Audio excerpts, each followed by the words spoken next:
masterpiece. It sure is.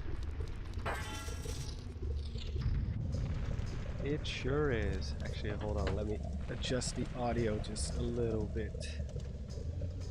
Audio. It's a little bit too loud. Cannot hear myself think.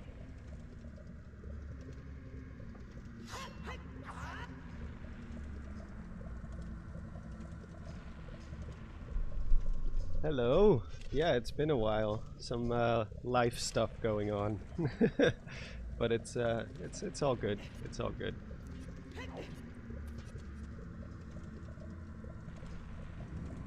Yeah, this is the Ship of Harkinian version.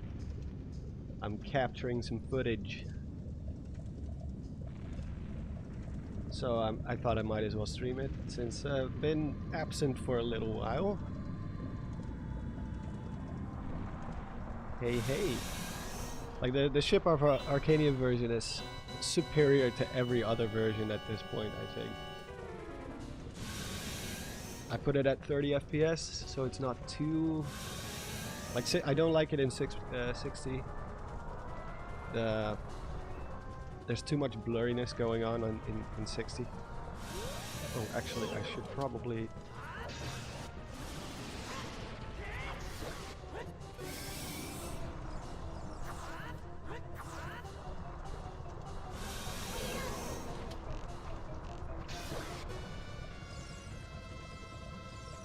There we go. Oh, you're also playing Zelda. Good stuff. Good stuff. You gotta check out Nintendo Black Crisis's video.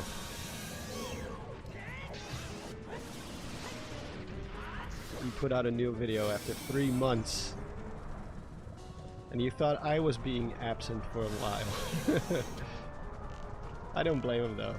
Ah, shoot. And we wait. Straight to the boss, yeah. I want to get to the Shadow Temple, preferably. So I'm gonna have to rush through this the Water Temple real quick.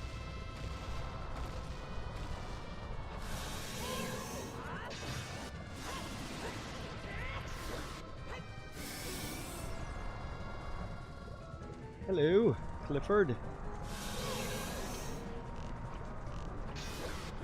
There we go. Get down there.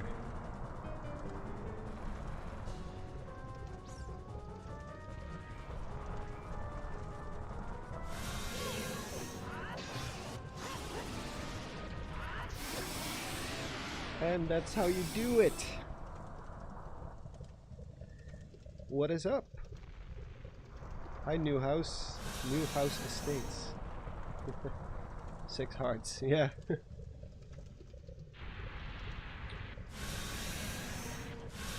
Yeah, I've been rushing through the game because I've been capturing a lot of footage from a lot of different Zelda games the last few weeks. Because of my upcoming video, which covers all the 3D Zelda titles except Majora's Mask, basically.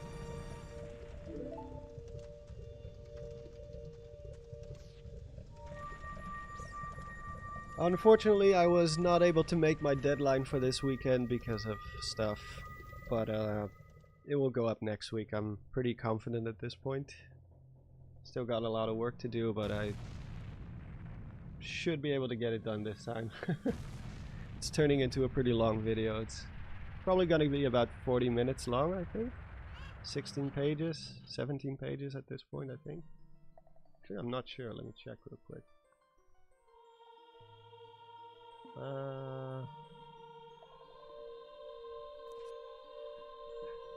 Let's see, yeah, 16 pages. It just keeps on going. But yeah, it's like Ocarina of Time, all the way up to Breath of the Wild and Tears of the Kingdom.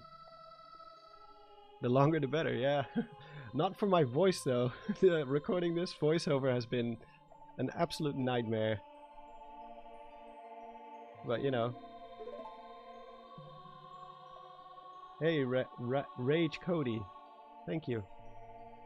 The next one is not going to be a lore video though, it's going to be a more like game design video about Zelda's combat system.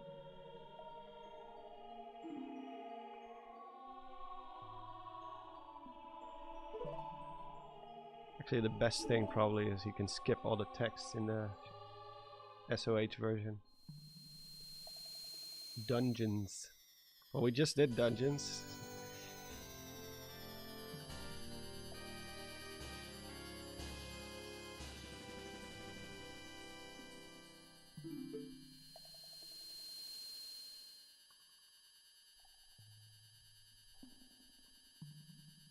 We are true brothers.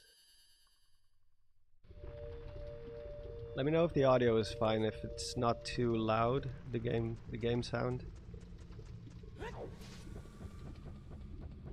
Actually, I can probably just hide the hearts at this point and just guess whether or not I'm dying. Maybe that's fun. Cosmetics, hidden. There we go. The less HUD gets in the way, the better. Just gotta remember which buttons I put all the items on.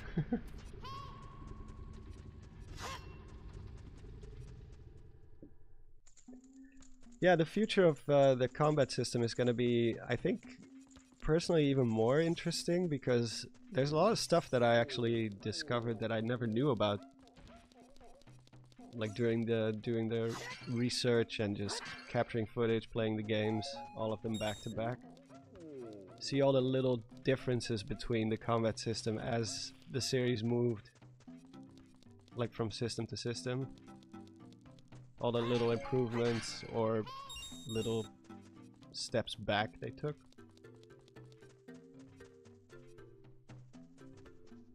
I wish this little heart thingy wasn't in the way. Oh wait, I can just... Oh, there we go. Think we'll ever see a linear Zelda again? I don't think we will. At least for quite a while. Because if you see how long it took for Zelda to go... Like, Zelda was going more and more linear with every installment, and now they're like... This is the future of the Zelda series moving forward. I think it's gonna be a while. I think until everyone gets sick of the open world formula, then they're gonna go back. That's usually how it works. They keep doing the same thing for a while, and then at some point people get fed up with it, and then they're like, we're going back to the roots, and then they're gonna go back to a linear Zelda, I guess.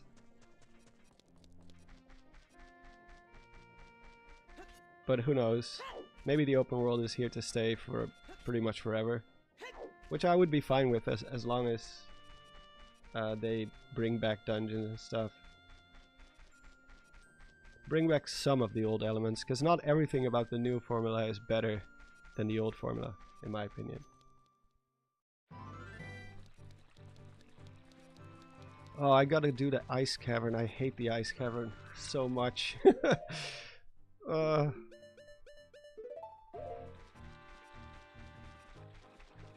My dad's fine. He's stable. He's been taken care of.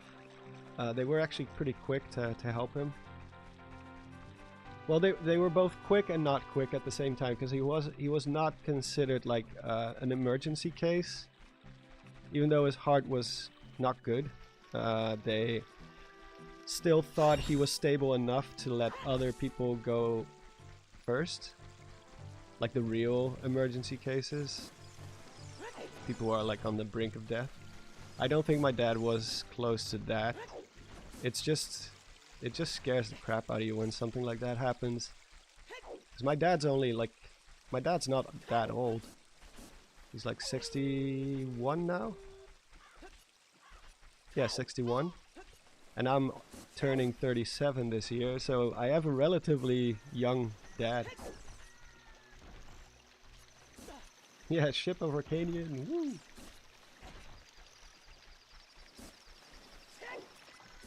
Morning from New Zealand. Well, good evening from the Netherlands. Man, I'm so jealous of you. I wanna live in New Zealand. I'm sure you hear that all the time, like, oh, Lord of the Rings. But, I mean, come on. Such a beautiful country. No, that's not the song. Shoot, how did I... Yeah, okay, that's my button setup. My button setup is a little weird. Because I'm using like a cheap gamepad that just works with every emulator. Ocarina of Time is the best Zelda game. Yeah, I guess. We can switch to another Zelda game later on. I've got all of them running on emulator right now because I'm tired of switching between my Switch and then to my Wii U and then back to the Switch, and it's such a pain. Plus my capture card is locked to 1080p, whereas I can record in 4K. So I'm just like nowadays I just record straight from OBS instead of using my capture card, because the capture card is not good anymore. Plus you get this like squid of HDMI cables running to every system. I'm just tired of it, so I decided to streamline it. I have pretty much every important Zelda game that I record footage for often available on emulator now. And I know Nintendo doesn't like that, but I don't care.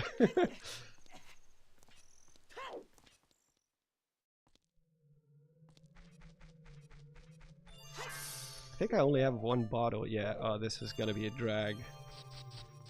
Oh, I see a little little geometry glitch right there. Another one over here. Maybe those were always there, but the resolution of the original was just so low that you didn't see it.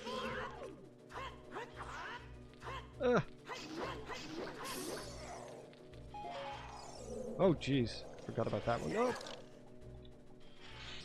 I wonder how many hearts I still have now.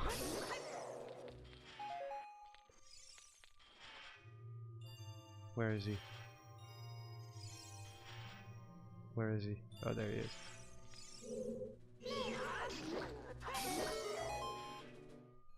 Geometry glitches. Also, thanks for joining Newhouse Estates and Quincy. Quincy VHS. Is that like VHS as in the old VHS tapes, or is that what that's referring to? We need this version on consoles. Yeah, never gonna happen. Knowing Nintendo.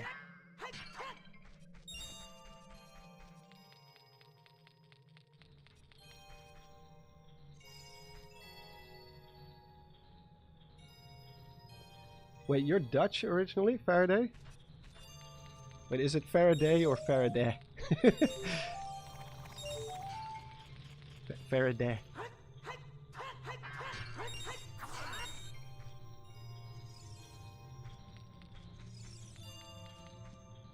What are you playing on?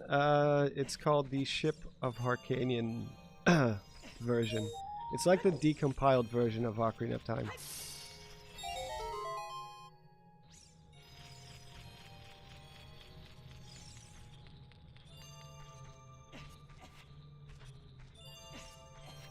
Oh, I see.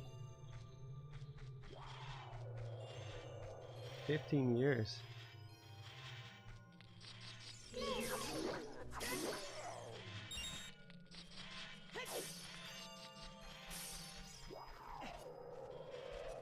Alright, let me just get rid of these first. Get my FPS skills going. Well, that's not going very well so far. Ah! He blocked it. There we go. I always get hit by these bats. There we go.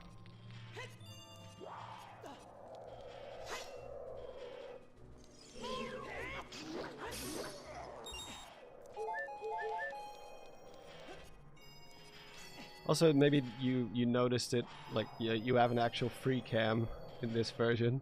such a huge quality of life improvement for Ocarina of Time. Like, it's nuts how much of a difference it makes.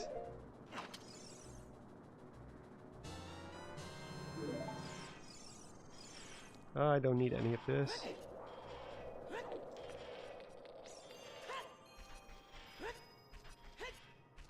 I think if I went to New Zealand on my honeymoon, I would also just stay. Like, well, let's just stay here.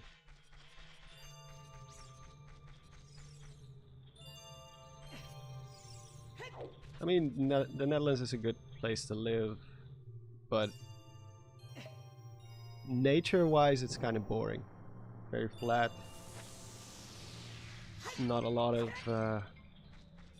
There's no mountains or.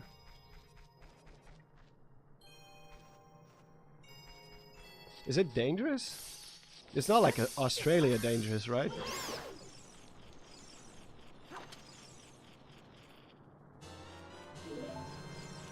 I don't need any of this. Nah. We're in a rush, so. Which system do you play SOH of Ocarina of Time on? PC or Switch? PC. Everything on PC nowadays. I have fully switched to PC, so I just have all my stuff there.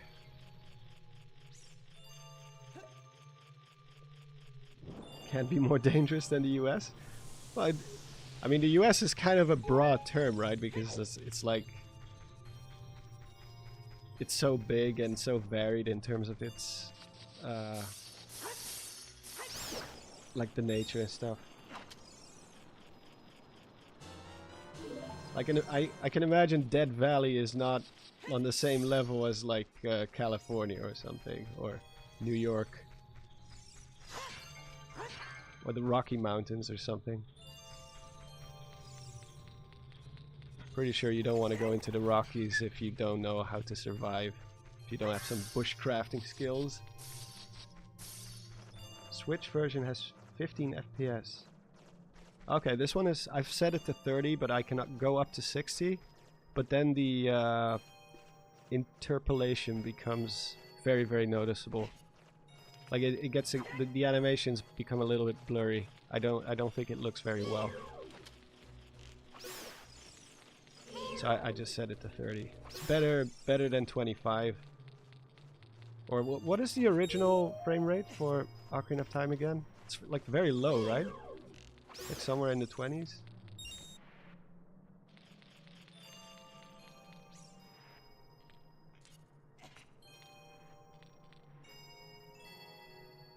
My memory of the Netherlands was cold and rainy during July. Yeah. Our seasons are quite tumultuous. Like, it's very hard to predict what the Netherlands will do in terms of weather. That's why it's so difficult to make like barbecue and appointments with people, because it could just suddenly start to rain. Like the last few weeks has been incredibly, like it's all over the place. Hail, rain, like 25 degrees Celsius, like nice and warm. Wait, I still have fire, right? Yeah, I do.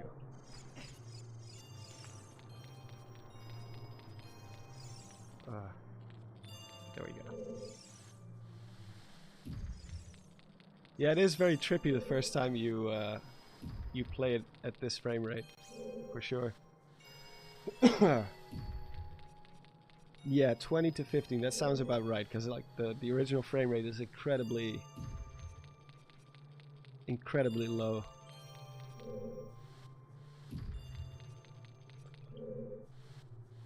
That's Zelda for you, always suffering from the low hardware specs that Nintendo keeps imposing on their games.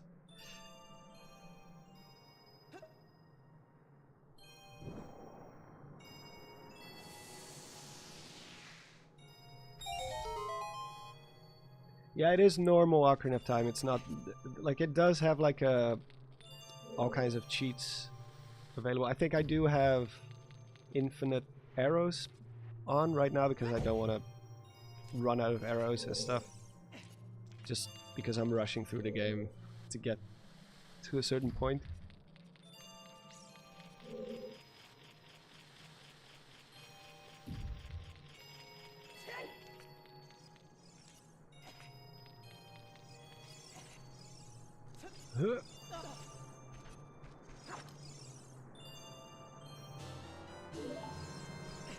We had snow on Tuesday.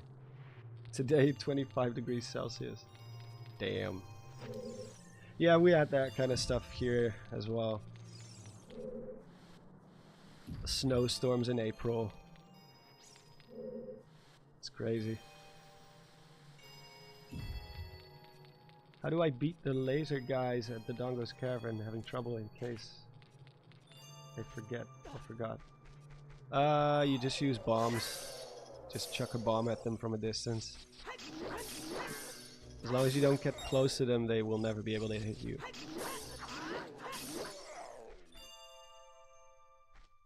They are designed to be defeated with bombs.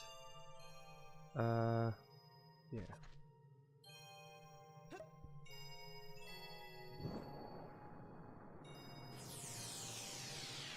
Kieran Buckley, we've been dealing with a lot of flooding in England. Too much rain. Oh yeah, I can imagine that. I mean, Britain is already kind of known for rainy weather, so... Whoop. Oh wait. And that's it. Man, what a mini boss.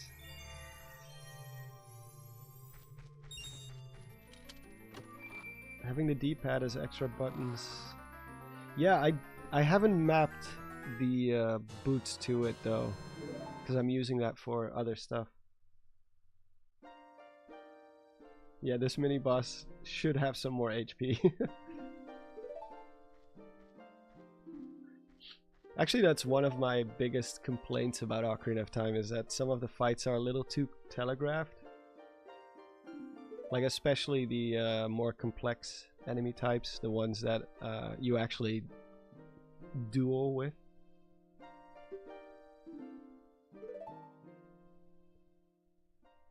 Because like there's no system in place for, like, enemies cannot stagger you or break your guard, and you also can't do the same to them. So it's just waiting for most of the fights. You're just standing there waiting for them to make the first move. So like the pacing of a fight is entirely up to the enemy. And like in Ocarina of Time, in Twilight Princess, for example, they kind of fixed that a little bit by introducing the shield bash and the backslice and all those hidden skills which you can use to circumvent their defense.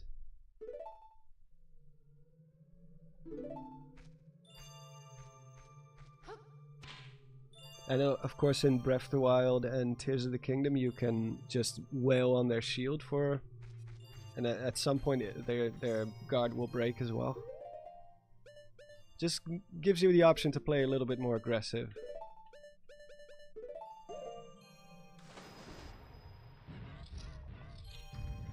But I do still think there's work to be done with when it comes to Tears of the Kingdom's combat system, or the new combat system that they have in place now. There is some stuff missing, some things that are just not working very well. Oh, I gotta get the blue tunic, of course. I always forget that. Forget to get the blue fire again.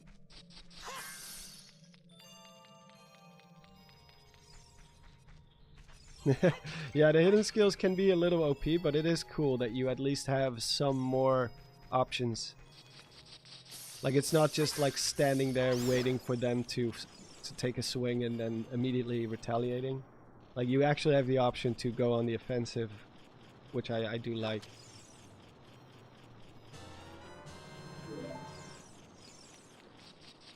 Are you recording footage or streaming for fun? I am. It's both, kinda. Like, I'm not going to be capturing a whole lot of footage here now, but I do have to get to a point where I need to capture footage. Like, the Shadow Temple has a lot of good enemies to use as an example in my video. Ah, gotta... Oh wait, I don't have to go here anymore. I'm autopiloting.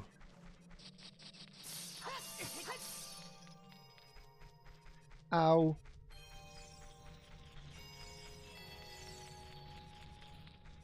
Ow.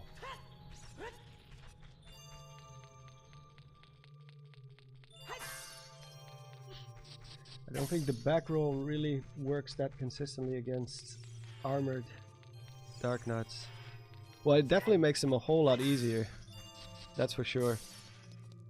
And it just looks cool. It just makes the fights a little bit more fast-paced. Actually, I think I have a save file right before a Dark Nut on the Twilight Princess emulator.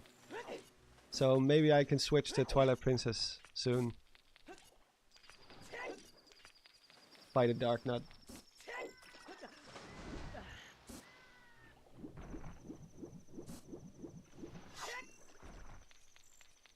Not sure actually, maybe the save file is right before Ganon? We'll see. I just have a couple of save files that I can immediately activate or just copy over.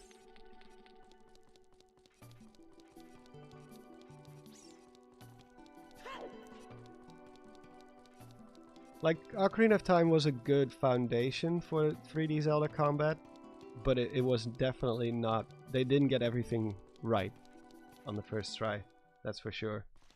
They had some room for growth. And I think they did with... like, if you look at Ocarina of Time and then... of course, Majora's Mask, and then you had Wind Waker, Twilight Princess, it feels like a very natural evolution between those 3 games. 4 games technically, but you know, Majora's Mask, the combat is pretty much identical. But then, like, there's a natural progression there, where it, like, they keep adding little things that work or have a lot of potential, and then the next game will expand upon it. It wasn't until Skyward Sword that they really started to take a new direction with it. Like, Skyward Sword was still like a bit of a transitional title. So it did still have some of the familiar stuff from Ocarina, from the Ocarina formula, but it did introduce a lot of stuff like the stamina meter, and of course the motion controls completely change sword combat. Hi Zelda Dutch dude. Hello. I think I got everything right. Oh wait, I forgot to take the tunic. Oh, I'm such an idiot. Actually, we can probably switch to Twilight Princess soon, because I'm already getting close. The water temple I can rush through in like 15 minutes.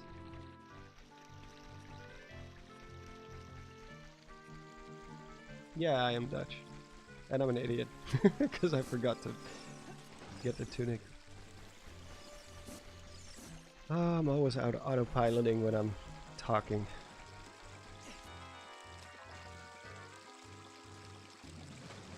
Oh, it doesn't allow me to do that. That sucks. Minish cap upgrades were great.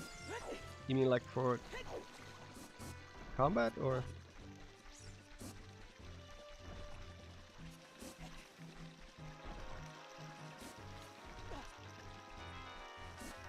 Whoop. Multitasking is a pain. Yeah. Plus, I'm not a streamer, so I'm still not used to it. I don't know how they do that. Like, keep their audience entertained and pay attention to the game.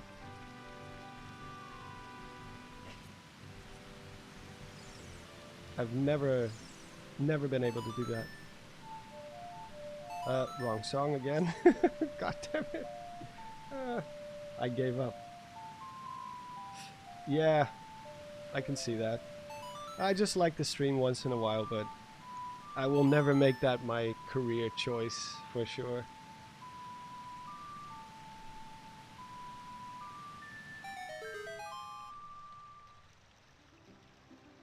Because streaming, it takes a certain talent, for sure. At least to be a good streamer.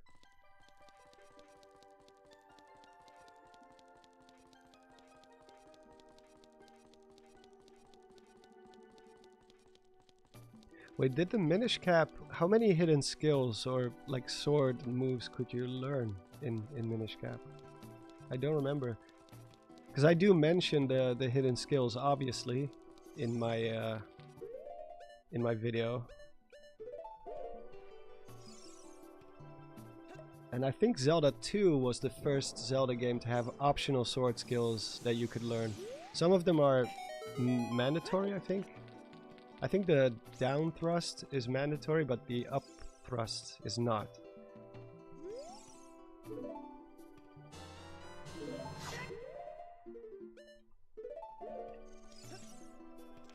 I'm just gonna jump down. I didn't know. I totally forgot that Minish Cap has that. Ow. Very curious how many hearts I still have now. How's the wife's jewelry work going? Oh yeah, it's going great, actually. She's still getting orders once in a while, which I was very surprised by because I only made one announcement about it. But she's still receiving like orders on a monthly basis. Not weekly like in the beginning, but it's still going. And she's doing her own YouTube stuff now too, so she will work on her jewelry and then film it and just make like a relaxing video out of it. Yeah, she's doing I'm very proud of her. Because she was not a jewel smith by any means before this. She only started doing this like a year ago, something like that. Whoop. I don't need all this.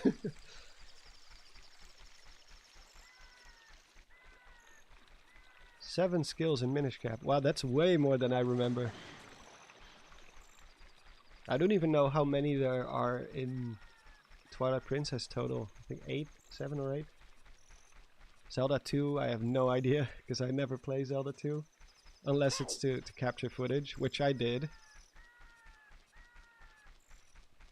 And I am proud to say that I did put cheats on, because I hate that game, it's so difficult.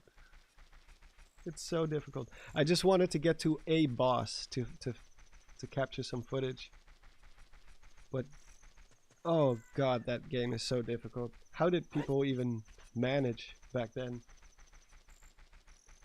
Like, there's difficult and then there's like, how?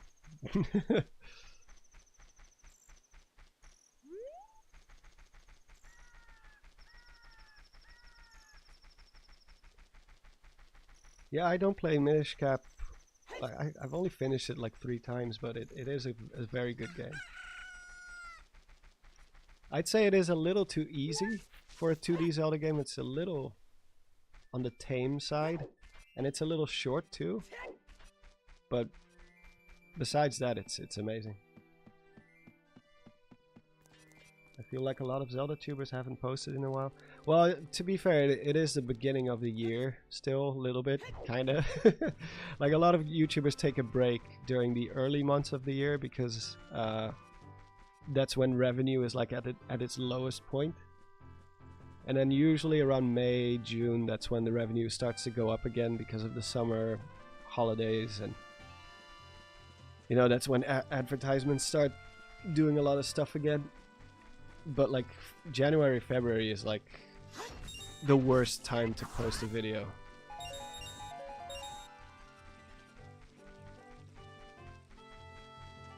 Yeah, June is in a month.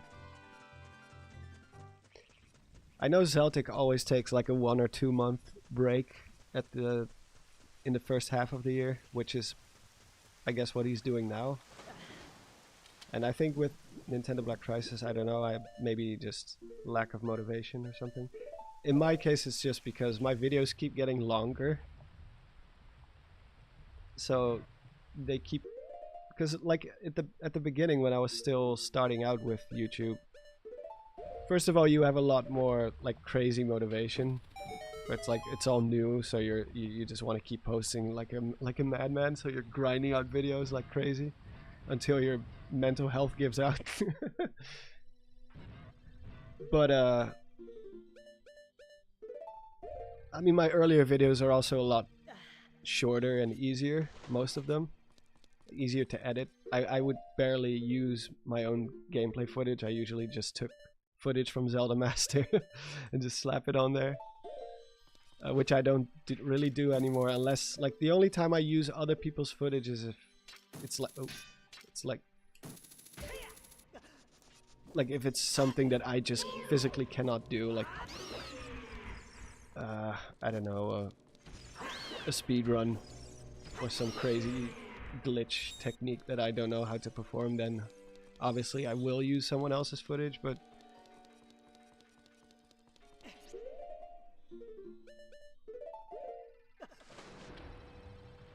and maybe, Tears of the Kingdom's lack of lore probably does play a role as well, for sure. I'm not going to deny that it didn't take a little bit of the wind out of my sails too. I think if Tears of the Kingdom had like tons and tons of lore, I would have been posting way more. That's but I feel like I've already kind of, the well is already starting to run dry.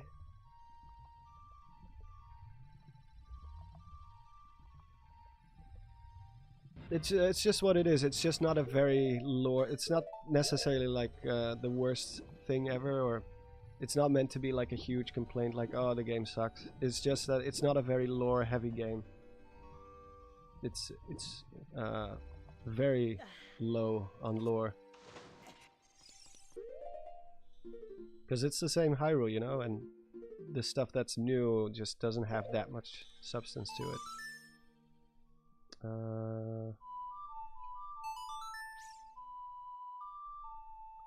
Celtic and Zelda Master have been putting out a lot of content. Yeah, like their playthroughs. But like his solo channel has been standing still for about also like 2 months now. I know Nintendo Black Crisis didn't upload for like 3 months, close to 4 months. Oop.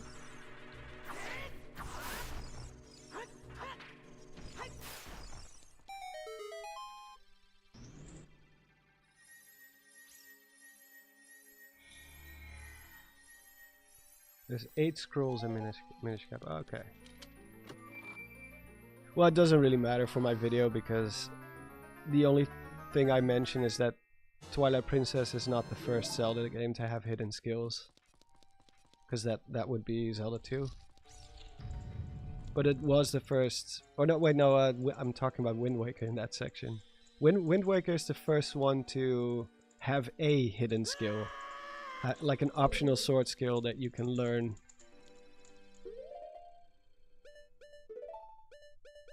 Like the big spin, I think it's called.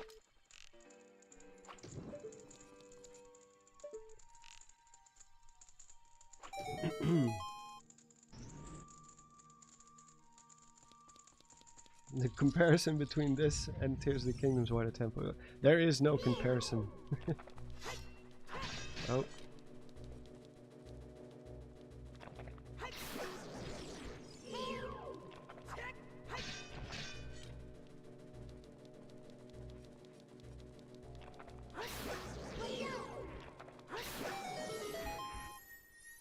Chap raid.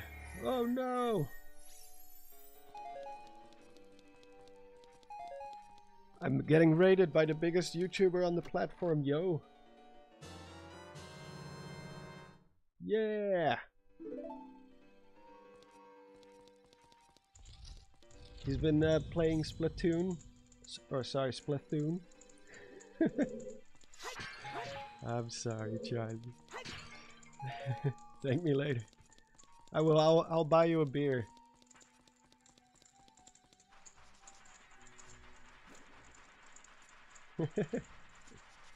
Don't bully me for my lisp. I don't need to go here. That's Skiltula. I'm not sure what. Oh yeah, there's a key here too. This is heavier than MrBeast.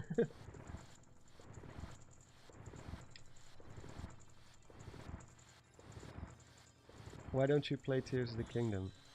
Because I don't want to right now. No, it's because I'm trying to capture footage from a later part of this game. So since I have to play through all this anyway, I might as well do it on stream. I've been playing Tears of the Kingdom too, because I had to capture footage for that game as well.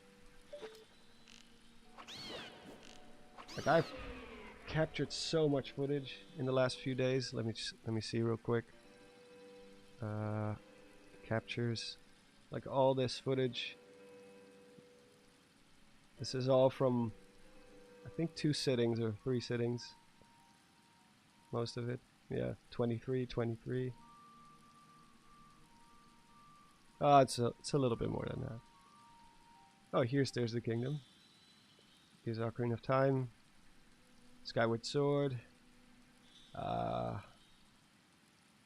Twilight Princess. I think this is the Dark Knot fight.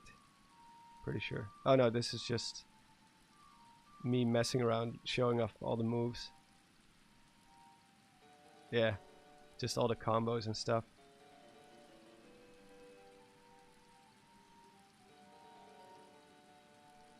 Look at this. Look how awesome. Where is it? Yeah. This is just so cool. We need this. We need this in the next Zelda game again. The moveset and just the sheer amount of options you have in this game is amazing. Like the stuff you can do. You can even I actually found that out while recording footage. Let me see if I can find it. Because I never knew that until I started recording footage for it. Where's Twilight Princess? There's more. There's always more. Oh, here's Zelda 2. Been playing Zelda 2. Oh my god, this game is so difficult. Just look at this. This guy, this is just a regular enemy in one of the first dungeons. He just kicks my ass. It's the worst. I think it's here, by the way. Yeah, here. Like you can actually swing the sword while in midair. I never knew that. I just keep finding out new little moves. So you can literally side hop, swing in midair, then do the roll, and then do the final the finisher. I think I do that in one instance here somewhere. It's actually quite difficult to pull off.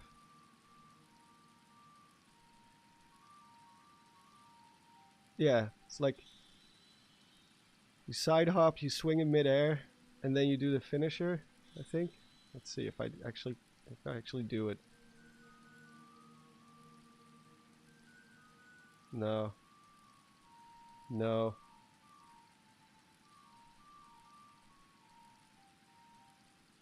Almost. But, come on, you idiot. No! Oh, there we go. There's just so many cool options you have in that game. But yeah, a lot of footage. Lots and lots of footage.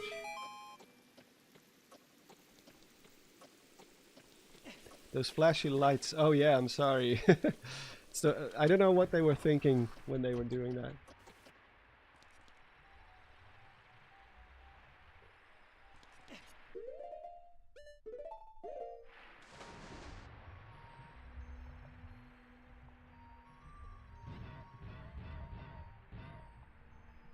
Like, imagine if we had the mobility of the new games of Breath of the Wild and Tears of the Kingdom. So like the sheer mobility of, like, because those games make games like this feel stiff in comparison for sure.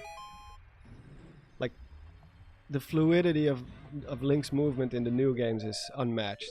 So imagine if we had that, but with the swordplay of Twilight Princess. And maybe a little bit of Dark Souls in there too, like maybe, because that's also one thing I mentioned in my video, is that shielding is way too OP in the 3D Zelda games. Like, especially in Ocarina of Time and Wind Waker. Like in Ocarina of Time and Wind Waker, there's no punishment. You can just shield everything as long as you want, as many times as you want. There's no punishment for it. Like I said, they cannot break your guard in any way. And like in the Dark Souls games and many other Souls games today, like shielding is tied to stamina or posture. So there's like a moment where you just have to stop shielding and just let your stamina recharge for a while. Which, you know, it's a proven method. It works great. Like in this game, you can just keep shielding forever. It's very, very broken.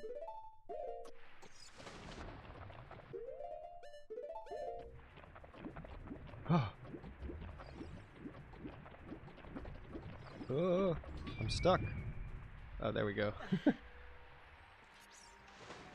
Like, they don't have to go all the way Dark Souls. I don't think Zelda should have like invincibility frames on rolls, because then it's just going to become a Souls-like.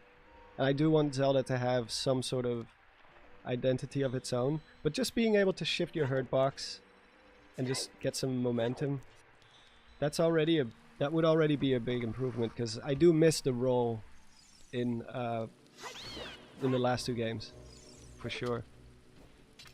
I do think they should bring back the roll at some point.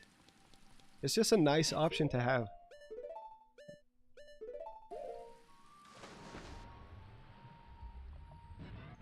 Was shielding even possible in the top-down games? Yeah. Mostly for, well, only for projectiles, I think. Like in A Link to the Past, and the original Zelda, it's only for projectiles. And I believe in Minish Cap and in the Oracle games, you can also use it for physical attacks. And you can also raise and lower your shield automatically in the, or with a button input, I mean.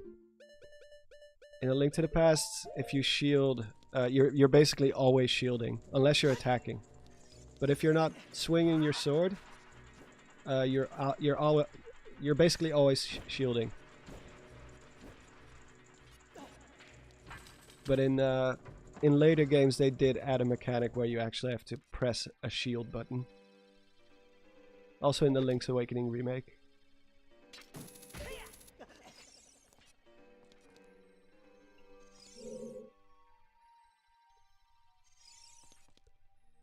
That's why I'm not talking about the 2D Zelda games in my video, because it's already 16 pages long. And the 2D Zelda games and 3D Zelda games, like, they may as well be a different genre when it comes to combat. They're so fundamentally different that there's no way to compare them, really. So I just stick to the 3D combat, because the 3D combat is much more complex too. Like the simplicity of 2D Zelda is kind of part of its charm, so I don't think they're gonna go all the way with that. Like 2D Zelda doesn't really need super complex swordplay. I know there's games like Tunic who kind of take the Dark Souls formula and Zelda and kind of mashes it together. But I don't think they have to do that with 2D Zelda.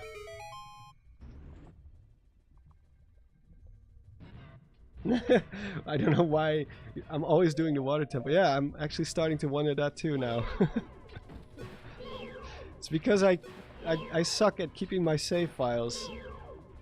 At least for Ocarina, so I keep playing through the entire game again when I need new footage of a specific part of the game. I get, or maybe I'm just unconsciously, like, I'm just very addicted to this dungeon in a weird way.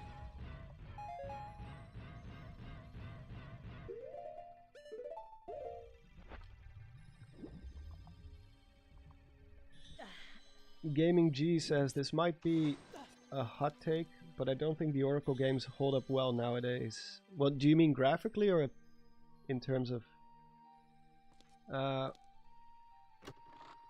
like I'm assuming you mean graphically, because gameplay wise they're pretty much the same as Link's Awakening, aside from maybe a few, like all the Game Boy Zelda, the original Game Boy Zeldas, Link's Awakening, the Oracle games, the inventory management is terrible in those games. You're pausing the game so many damn times just to switch items. It's the worst.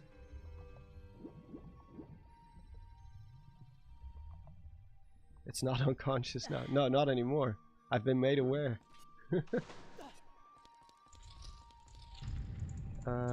Actually, I need to go. We need to go back, Kate. We need to go back. That's a Lost reference, by the way.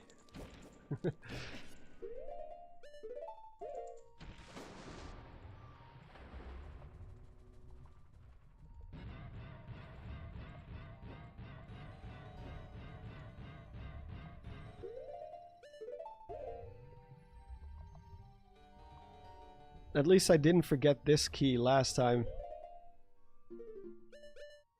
Because I made it a point to mention it in my video about the water temple.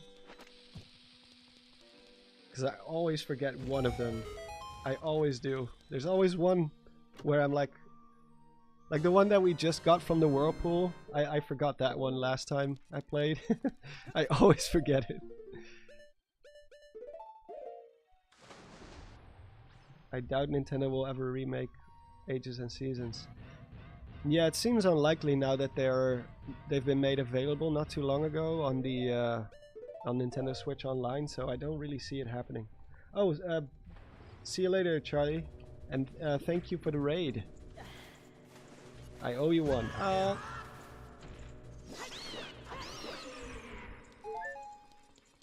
have no idea how many hearts I have right now. I could be on the brink of death.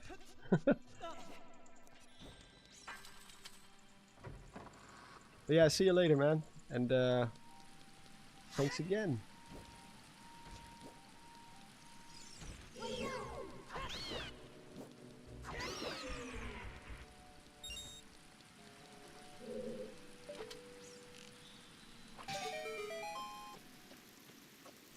My channel will finally blow up.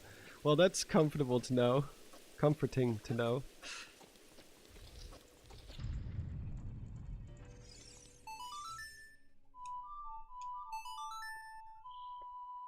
I'll make sure to mention it in my upcoming video, like, thank you for this huge, huge opportunity. Where are your hearts? They are invisible. I'm playing without hearts. I don't have infinite health, but I do, I have just, I hide the entire HUD. Ow, because I'm capturing footage. Should be at 4 full hearts now. Yeah, it has been way too long since the last Zelda game. I also don't know how many keys I have, by the way, so if I did forget one, that's not the bow. Actually, let me capture this real quick. I hope it respawns. I think it will. Yeah, I need to capture this real quick. So I'm gonna stand right here.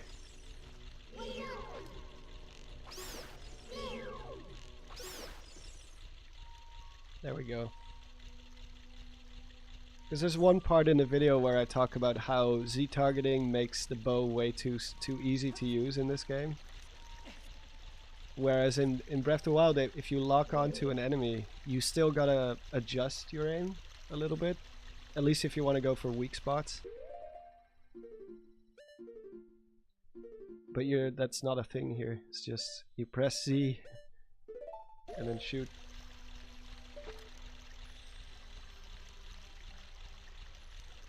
How's the weather for you last night, Monster Maze? The weather? Nothing unusual as far as I remember. Quite normal. A little bit of rain. A little bit of sunshine here and there, but... Oh, you mean because of King's Day, of course. I didn't really do much on King's Day, to be honest. We just took the dog to the park. Had some fun with the dog. Play catch. But yeah, it was King's Day in the Netherlands yesterday.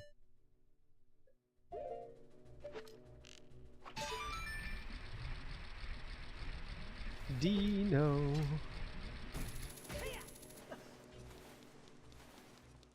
The best boy. Oh my god. There we go.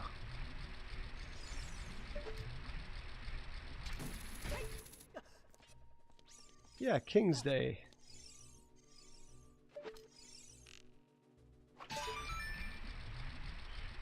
It's not the king's birthday, but it's like the birthday of his great-grandma or something.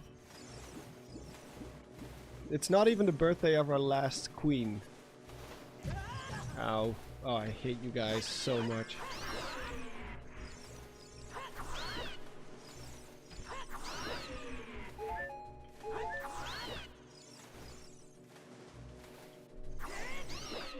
There we go. But yeah, it's a national holiday here, King's Day. So for most people it's just an excuse to go out and drink. Yeah, it was Wilhelmina's birthday.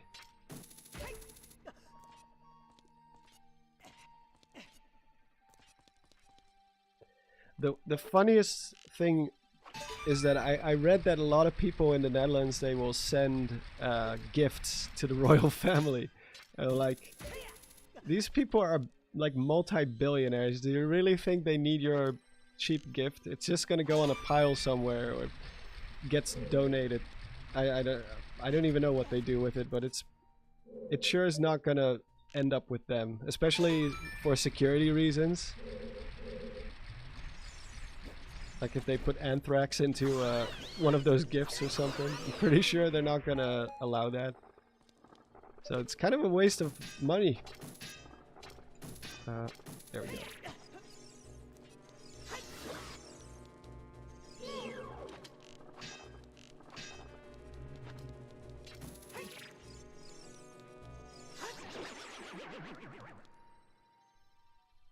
That's a like, yeah.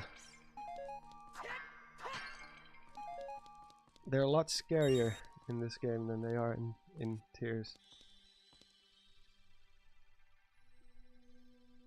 I think it's Darkling time. I might as well record that fight, because... is there anything I want to show off? Maybe the hammer? Because the hammer is broken, I think, against Darkling. I think I already recorded a Darkling fight, but it goes by so quick. I might as well just record it. Why not? Why not? There we go. Okay.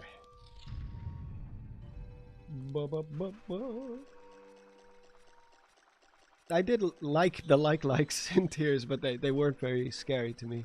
The first time I saw them, I was like, oh, they just hang from the walls now. Huh, huh, huh.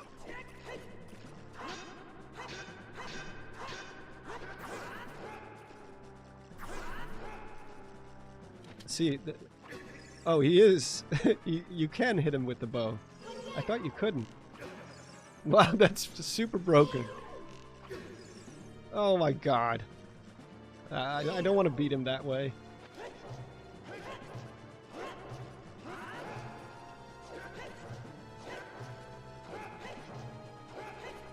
Well, that doesn't do much either.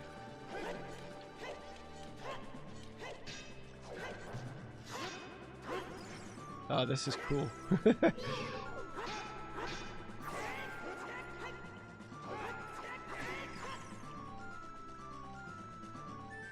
Oh, there he is. I like how he gets more aggressive the longer the fight goes on. Because normally he hits you when he steps on your sword like that.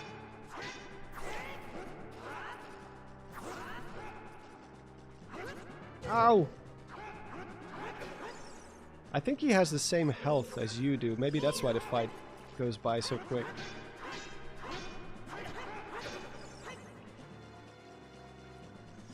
Huh!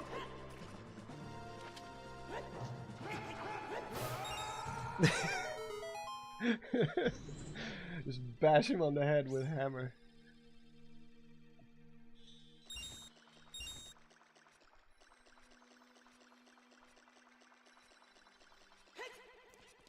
It's just a cool fight, you know?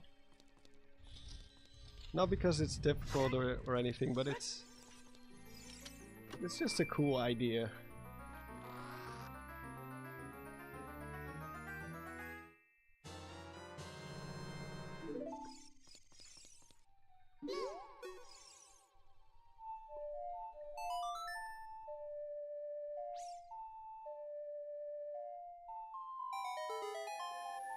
No, this tempo isn't bad, but it in terms of difficulty, there is like a weird spike in terms of difficulty, I guess, because the fire tempo is not that hard overall, aside from that one stupid jump that you have to do. I do have to go to the bathroom soon, so before we get to the last part of this dungeon, I do have to take a very quick break, and I'll be back very, very soon. Oh, oh, no, no, no, no!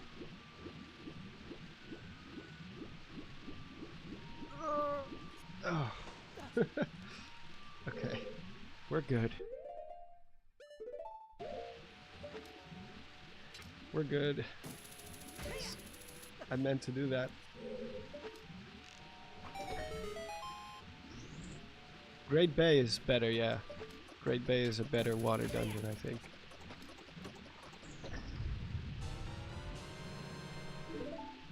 Well, there's actually more keys in the Fire Temple.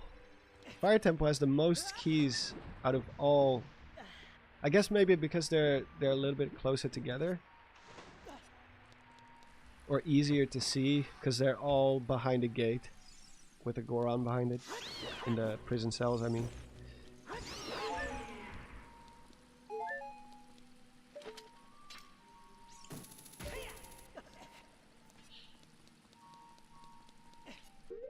I don't know, I guess in my case it's also because I was just way young when I played this the first time.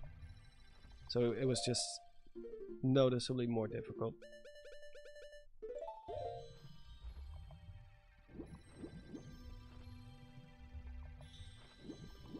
I think I mentioned that in my video as well. Like I don't even think I checked the map a single time. Oh wait, I gotta lower the water.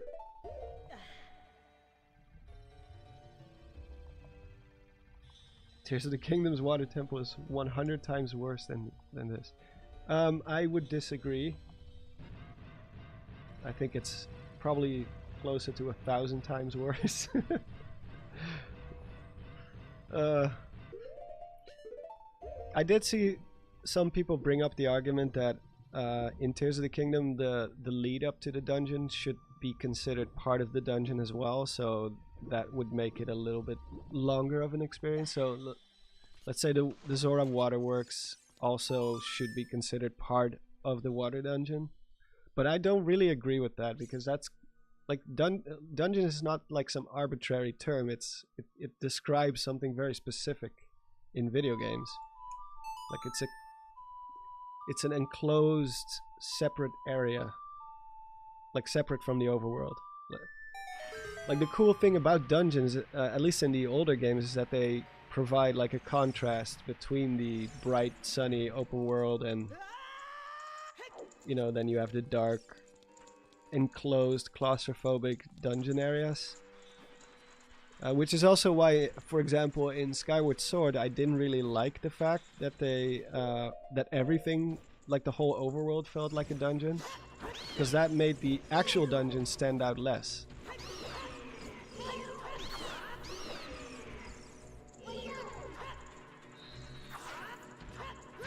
Ow! How did he recover so quick? You know what?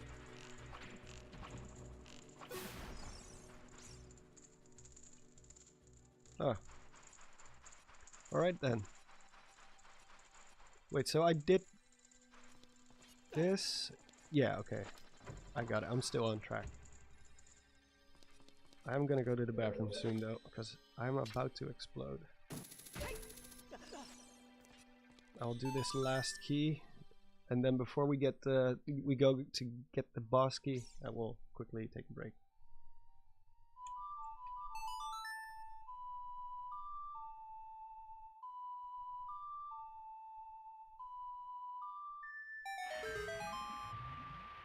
Yeah, the tempo is not the lead up now.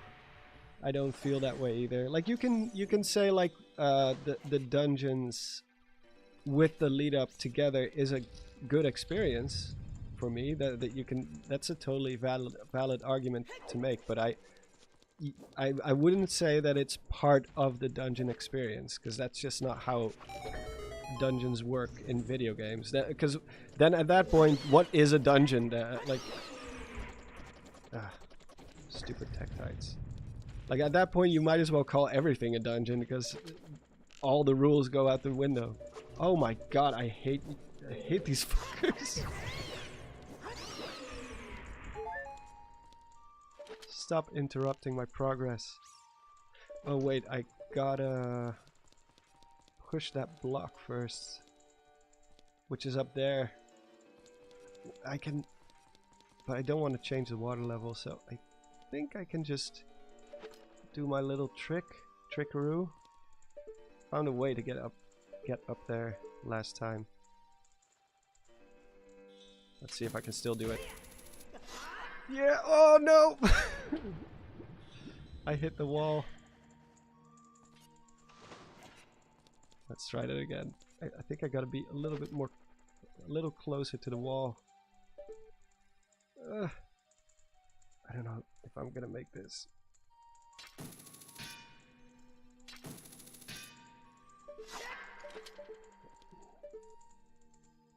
Let's see.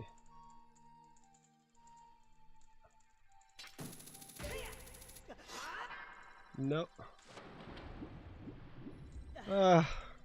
I don't want to like raise the water again, because then I have to go through the entire cycle, which really sucks.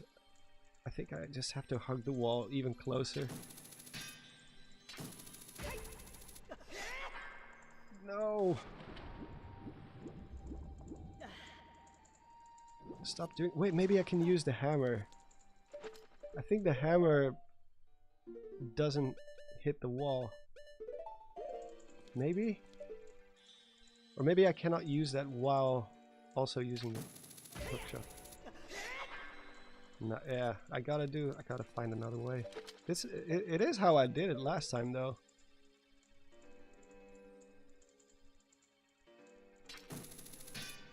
Oh. Yeah! The hammer does it. Oh wait. How am I gonna make this then? Can I make that? Oh god. I don't know if I can make that. No. Oh, this sucks.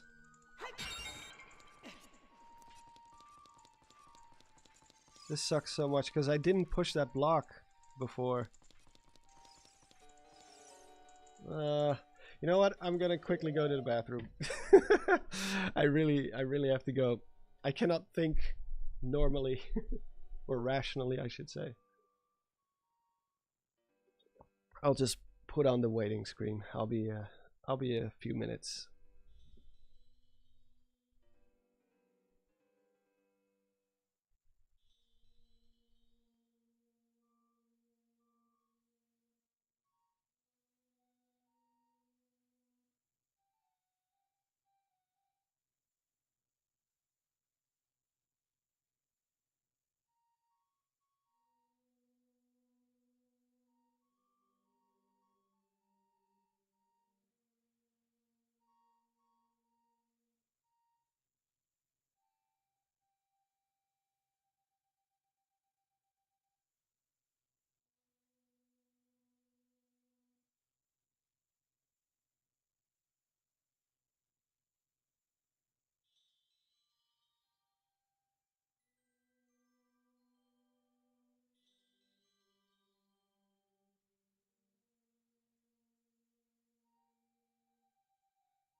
And we are back. I've decided we're just gonna cheat this part because I refuse to go through the whole motion again of lowering the water. So screw it. Screw it. It's for science. There we go.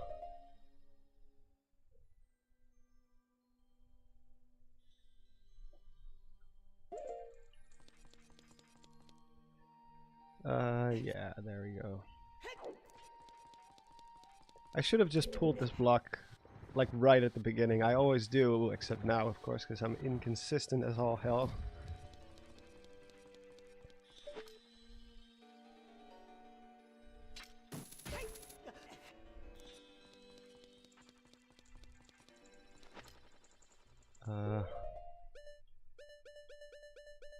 Also respawning enemies. I'm glad they got rid of that in the later games.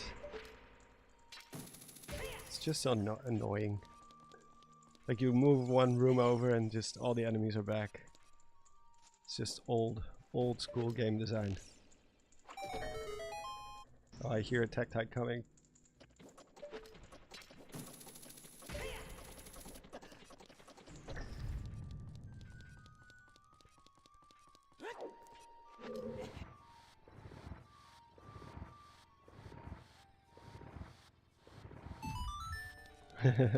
Hello again.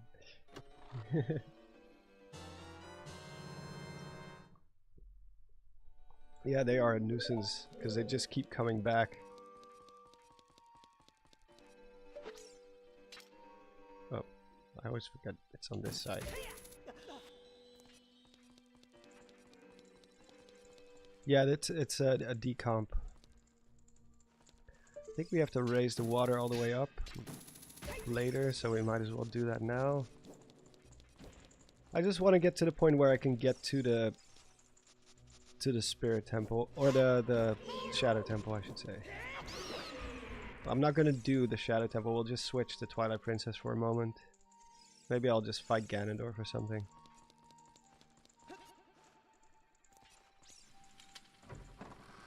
And then we can, if we still have time, we can switch to Tears or Breath.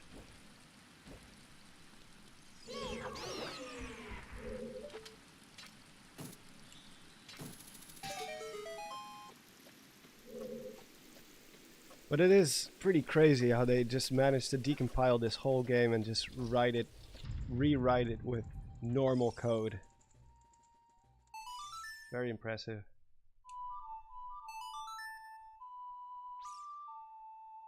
Yeah, I would say this version is probably like it's not perfect, but it is the closest thing to the perfect version.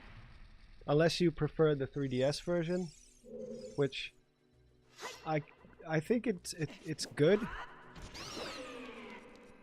but it's not like it has some small drawbacks which I personally don't like. Like obviously the detail of the environments is way better, but there's something about the animations that I don't like, especially the walk cycle and the roll animation. They're all a little bit too floaty. It feels like there's no weight to Link's body. I don't know, it's hard to explain. Some animations are better.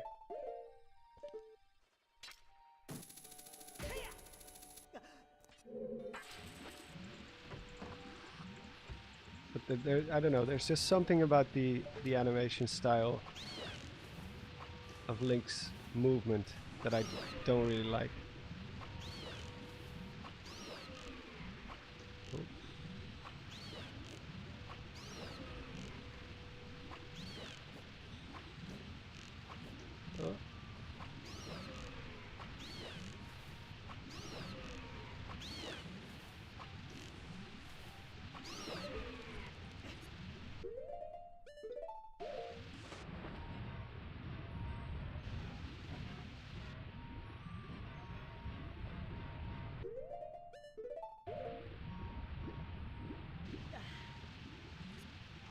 But yeah, in terms of the N64 version, this is by far the best version to play in my opinion. Better frame rate, better everything. Even has a randomizer built into it. It's crazy.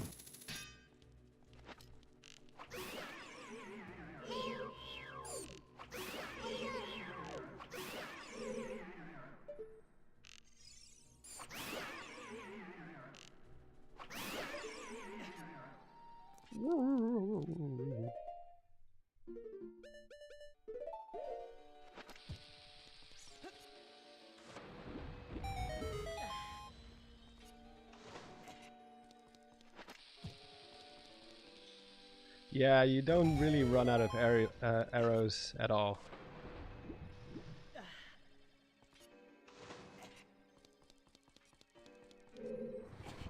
Well, I don't have like an affiliation with Nintendo anyway, so for me it doesn't matter. As long as my videos can stay monetized, I'm good.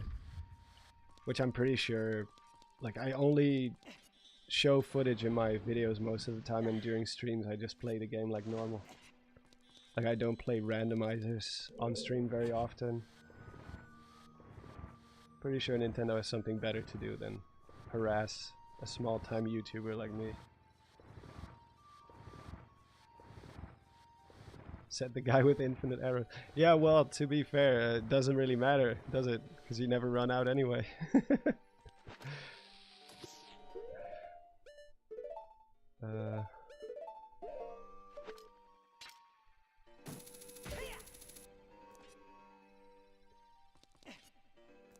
But yeah, when I'm capturing footage, I just want to get things done as quick as possible. So sometimes I'll just turn some cheats on, or at least some little conveniences. At least I turned off the infinite health, which I also have on normally.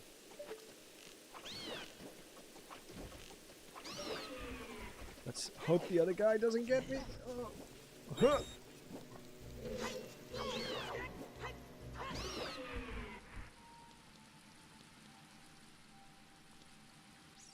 Oh.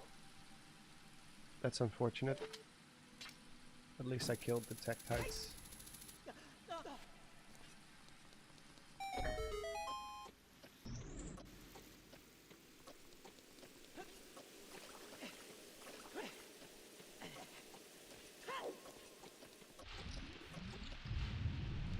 That block trick. Oh yeah, that's not how you're supposed to do it, but that's how I've always done it since I was young. Oh no! Goddamn clams. That was a Game Grumps thing, right? Like, fucking clams! Good old Aaron Hansen.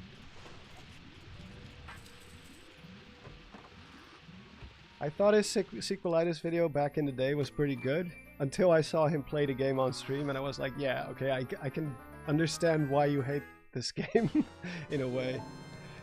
Because he is not good at this game at all. Nothing against the guy, I think he's a good animator, he's entertaining, but oh my god, he is terrible at Ocarina of Time. I think I've said that like many times before, but whatever. I haven't watched Game Grumps in so many years now.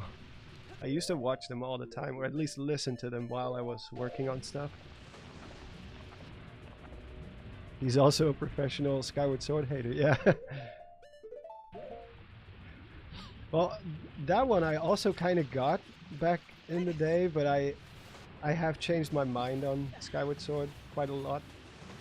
Thanks to the HD version, because the HD version does improve a lot of things. Because I just don't vibe with the motion controls. So having the button control option is really nice. And I think they did a good job. I think Skyward Sword works really well. It works very well with buttons too.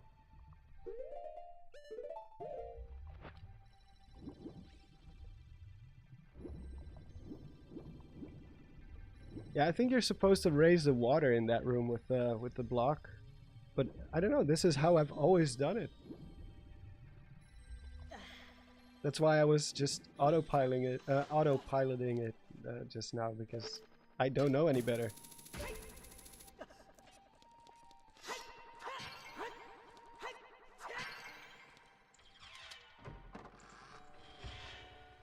Holzweger, hey from Italy. Hello there. Thank you for your work and passion. Oh, that means a lot. Thank you so much.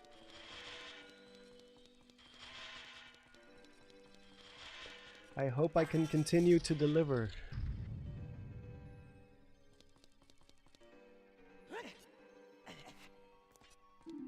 It has gotten a little bit harder to find topics. It doesn't come as easy as it used to, but that's also just me. When you do something for a couple of years, like I have the type of brain which just gets tired of it. I have to keep myself, like I keep challenging myself. I could just punch out like 10-15 minute videos one after the other, but that's not something I enjoy. I wanna at least do something that has substance to it. Oh, another graphical glitch. They need to fix that. I don't even know if this is the latest version of Ship of Harkinian. God, this boss is so annoying. I think there is a way to like get him into the corner. Let's see if it works. Oh.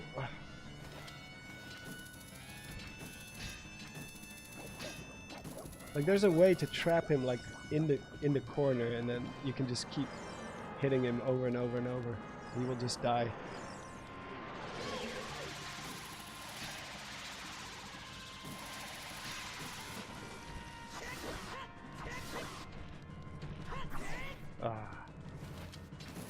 I don't know. I'm not good at this game.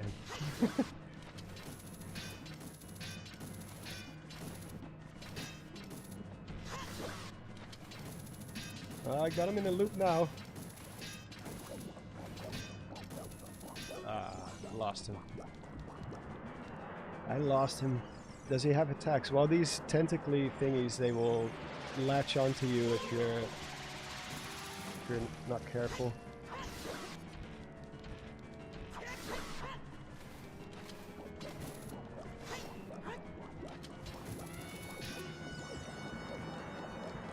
But it is kind of hard to get hit by this guy for sure. It's one of the weaker bosses in the game for sure. It is probably the weakest boss in the whole game.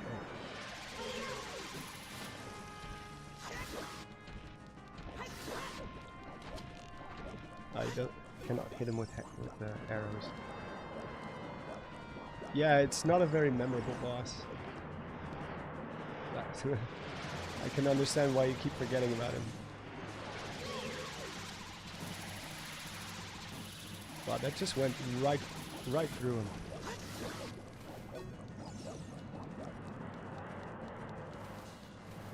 Like, as long as you keep track of all the tentacly thingies, he will never hit you, ever. It's super easy.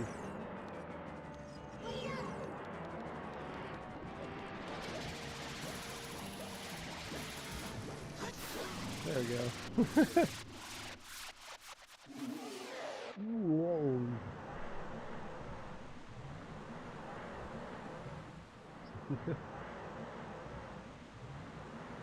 Yeah, there's definitely some graphical glitchiness going on with this boss. Look at that.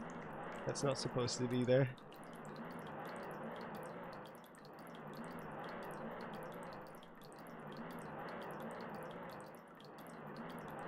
You had trouble with Morpha? Well, I think it's just a tedious boss. It takes a while.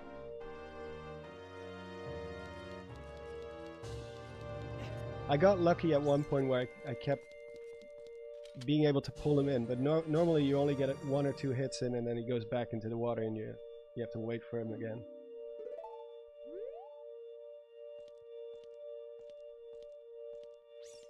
Whoop. Don't forget to save, don't forget to save. I always forget to save, and then I come back later and I'm like, oh no. Then I have to go through the fire temple again. through the water temple again.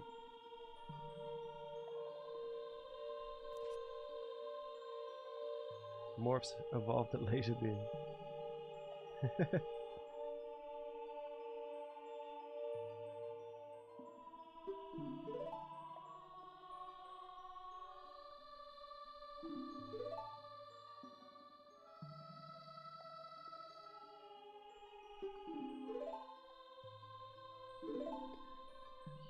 Give me your medal.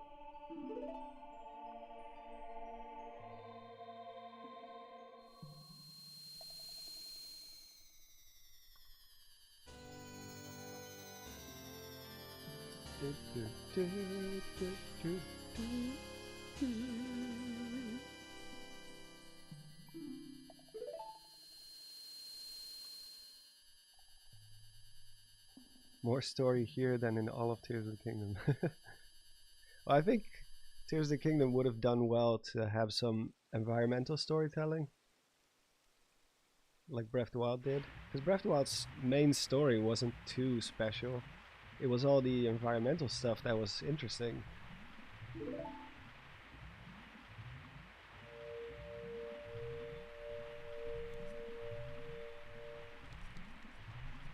I also finally have Age of Calamity on the emulator, so now I can capture footage from that too. Because there's a couple of like combat mechanics in that game that I really like, that I would like to see in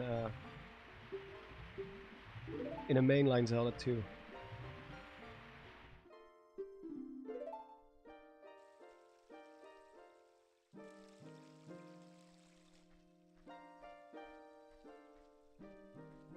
Yeah, maybe because the story, it's all about the Zonai. Like everything is suddenly Zonai. Which I know we all wanted the Zonai to play a central role in the story, but I think they kind of overdid it maybe. Because like in the older games, every dungeon kind of had its own culture and its own influence and its own story to it. But in Tears of the Kingdom, it's all based on Zonai architecture. So you can just be like, oh, okay, so the Zonai helped build it or whatever. Oh yeah, I gotta capture footage of me switching to the fire arrow, because that's a little improvement that they made in Wind Waker. Where you can just swap arrows on the fly. But in the older games it was tedious. Extremely tedious. Also, I quickly have to add one note to my script that I have to re-record later before I forget it. I know it's a problem that people have already brought up before. Let's see. Yeah, it's in the Ocarina of Time section. It's in... Let me see. First of all, projectile-based enemies like the slingshot, boomerang, and bow feel rather stiff and outdated by today's standards. When aiming in first person, you're basically nailed to the ground, meaning you have to switch back to third person every time you want to reposition yourself. Also, the aiming is way too sensitive. One small tap and the cursor flies across the screen.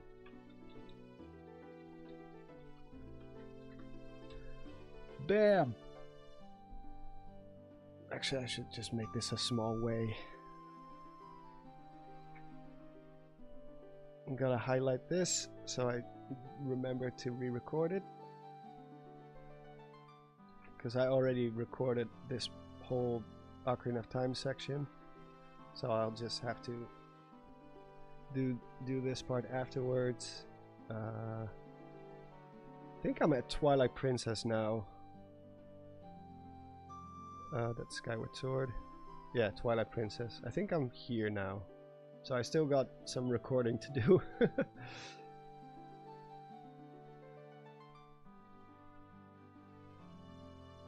Yeah, some Little peek behind the curtain, I guess. Yeah, behind the scenes action. Yeah, I still gotta record quite a bit. Like, I'm also gonna probably animate some title cards for every game. Since I'm already way past my deadline, my original deadline, which was supposed to be like 2 weeks ago, I might as well go crazy with it. Which brings us to, and then like a nice little snappy animation of the next game. Yeah, Google Docs is great because I can just access it from any of my devices, anywhere. So if I have a little brain moment, I can just write it down, just make a few amendments. But yeah, that's the script so far.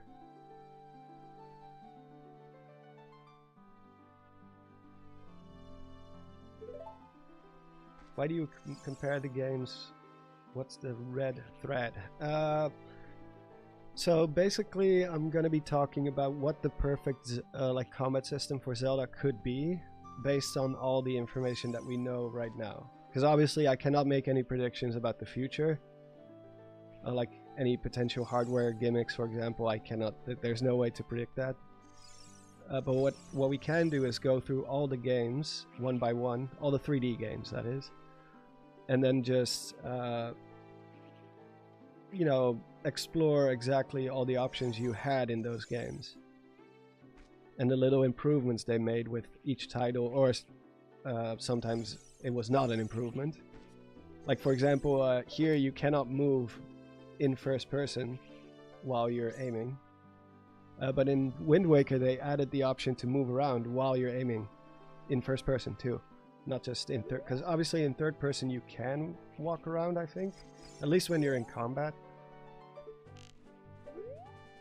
Yeah, oh yeah, there we go. You can walk. It's not very fluent, but then in Twilight Princess they took that option away again, where it's like, which is weird because it's running on the same engine, or at least a modified version of the Wind Waker engine.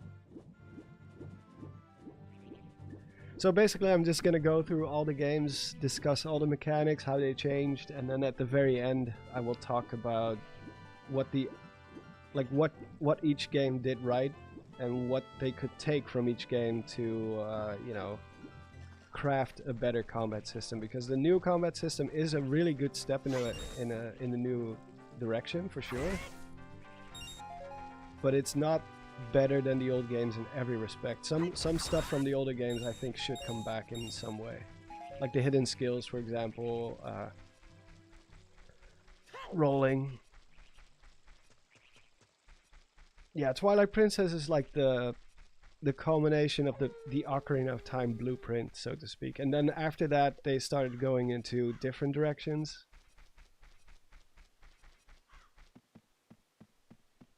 But Twilight Princess is where the Ocarina of Time formula peaked, so to speak. It's kind of like the gatekeeper of the old classic 3D Zelda formula. And then you have Skyward Sword is kind of like a transitional title. And then you have Breath of the Wild and Tears of the Kingdom, which is the new formula, I would say, the new 3D formula. Actually, we can switch to Twilight Princess now, I guess. Hold on, I gotta get my stuff ready.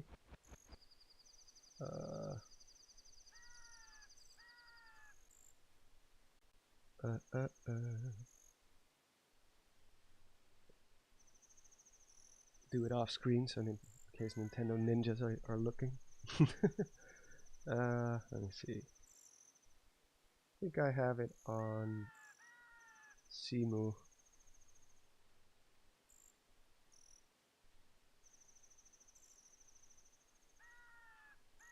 Yeah.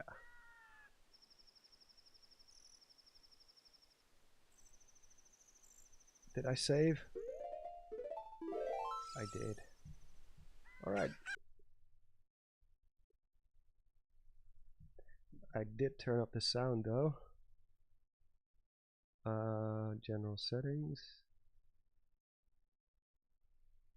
audio, volume.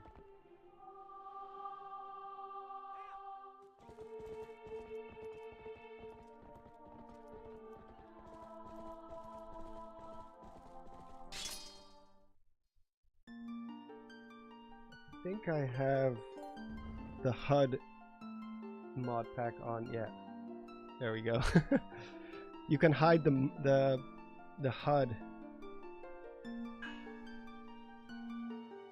Oh yeah, I'm definitely at the castle.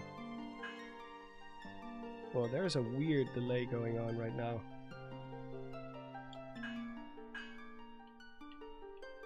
Whoa. Oh, it's on hero mode too.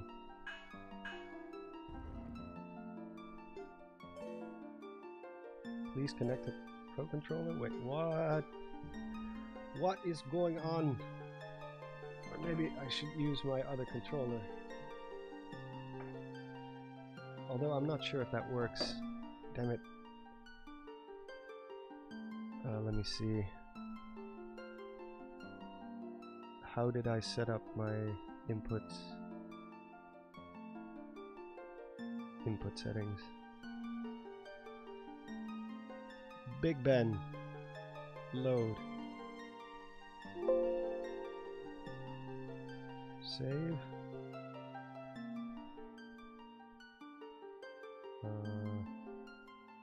I don't know. Yeah, it seems about right. No.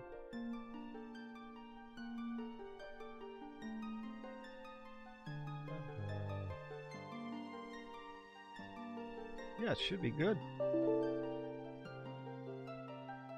That's the only problem with emulators.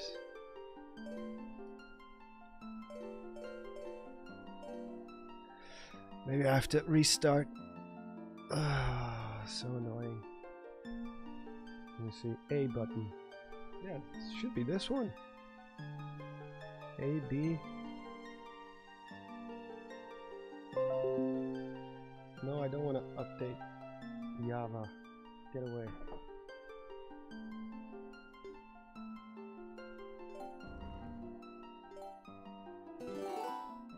I'll just try it this way.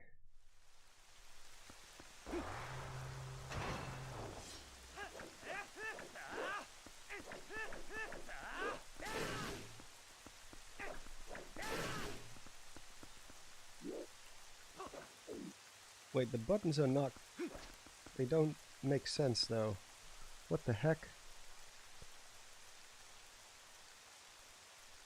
A button. B button. X. Wait, is the X, like, is it different on the... let me see. What is TST? Switch Pro. Big Ben, that's my cheap. Ocarina of Time was 5 minutes ago, yeah. Let me see. I thought B was like...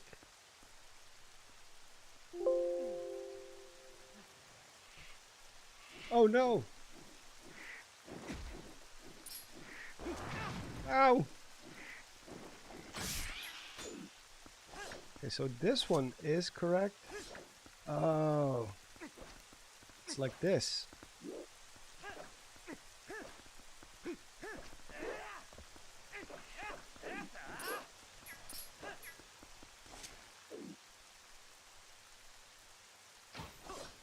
We can just go straight to Ganondorf, I think.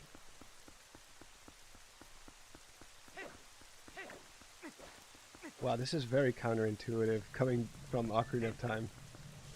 Like, my button layout is all screwed up. So this is A now. Also, the camera is now inverted, which I do think I can change if I'm... Oh yeah, I cannot access the menu right now, I think. Oh, I can.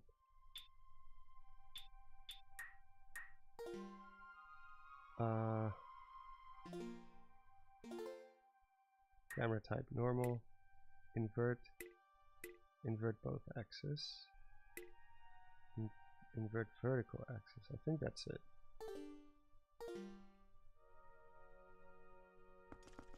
Yeah, okay.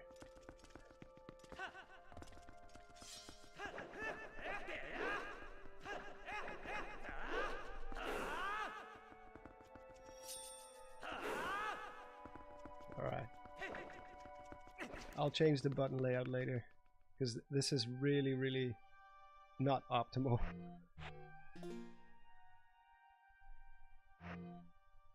Oh, I gotta use the other controller.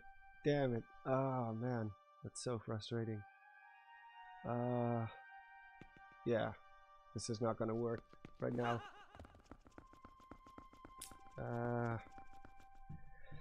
Let me restart it. Maybe that will work, because I'm pretty sure I just played it with the other controller. Yeah, let me just restart it real quick. If I choose gamepad, then I don't have access to my menu, which doesn't work very well.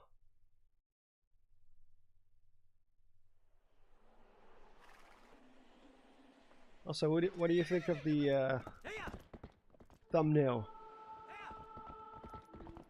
I think it looks pretty good. I think that works. It's from Age of Calamity though, but still.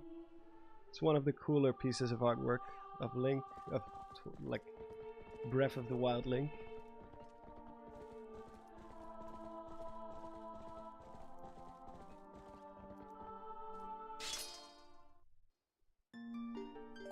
Yeah, okay, there we go.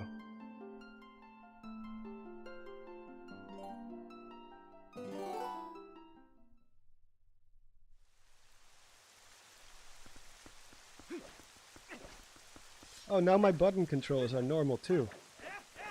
Okay, so that was it. I guess the gamepad version has a different. That's so weird.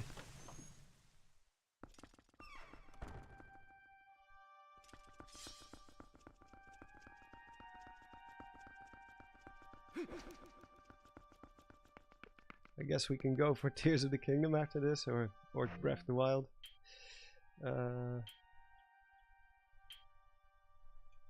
Yeah, there's still something not entirely right.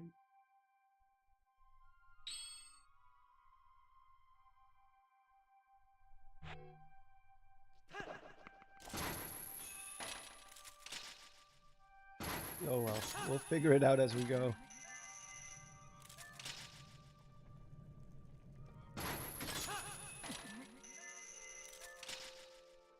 Twilight Princess and Skyward Sword are your favorite. Good choice. Good choices.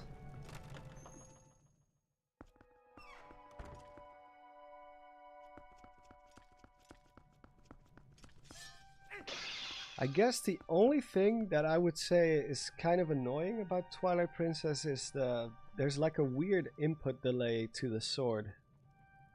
And I don't know why, because that's not the case with other inputs. And I think it's just because of the wind up. Like if you were to play this in slow motion, like he kind of lifts up his arm first, which does make sense, but I think they could have probably shaved a couple of frames off. Because like you can hear it from the button input, like the delay behind it. It's pretty significant. I don't know, the other games don't have that as much. Yeah, it's capturing footage mostly, Gossip Guys. Also just playing around, but I think I have enough footage of this game, to be honest.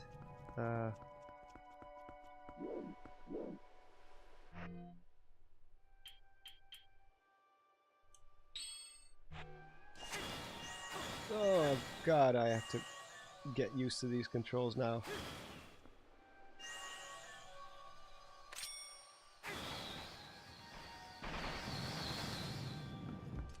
There we go.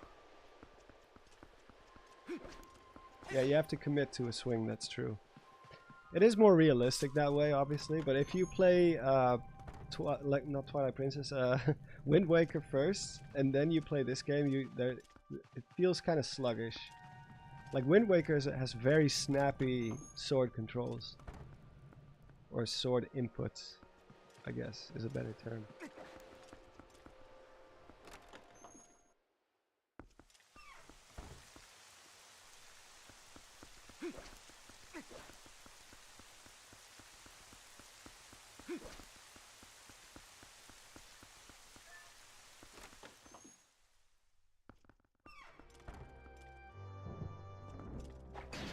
Okay, I'd better put the bow here then. Yeah, that makes sense.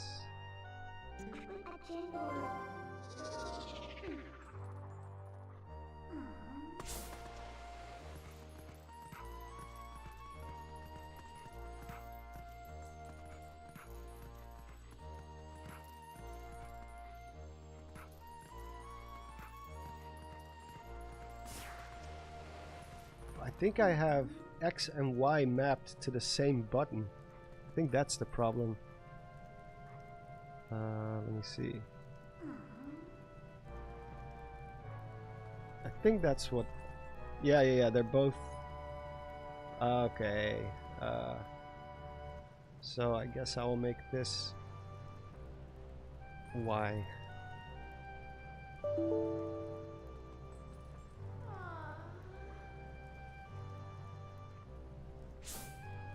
Yeah, okay, got it.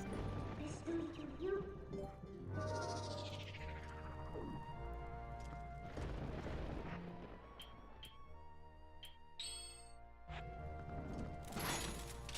You gotta hold it in this one.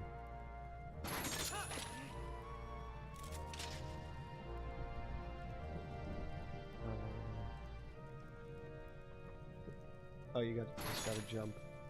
How do I let go? Okay. Playing two different Zelda games back to back is really, really like it just throws you off.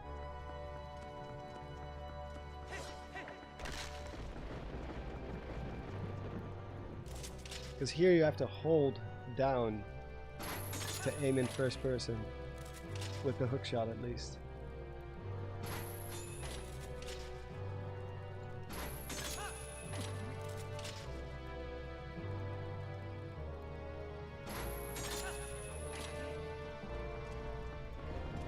Also bring this back. I just want to be able to do this.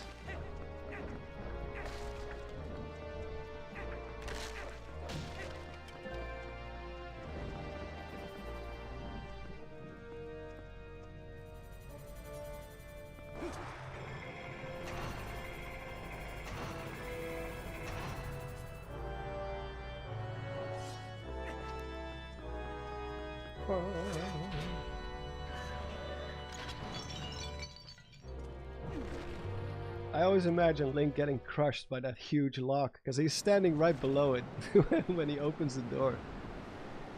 So that huge lock just slams on him and he's just dead. Hyrule is doomed.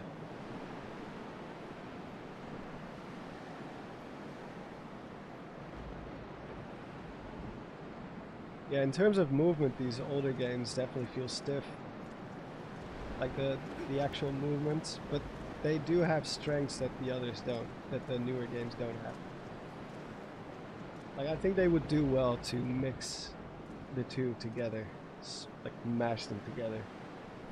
Because if you compare the sword play of this game compared to Breath of the Wild and Tears, like it's no match. This game has so many more sword options, so many more attacks, much more variation. And of course I'm purely talking about the sword.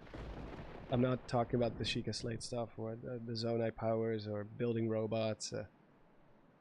Like the bow is obviously... The bow in the newer games is unmatched. The over-the-shoulder view just fixed so much. like that disconnect that you have between first person and third person in the older games, that shit just didn't work. It just didn't work. It was very annoying.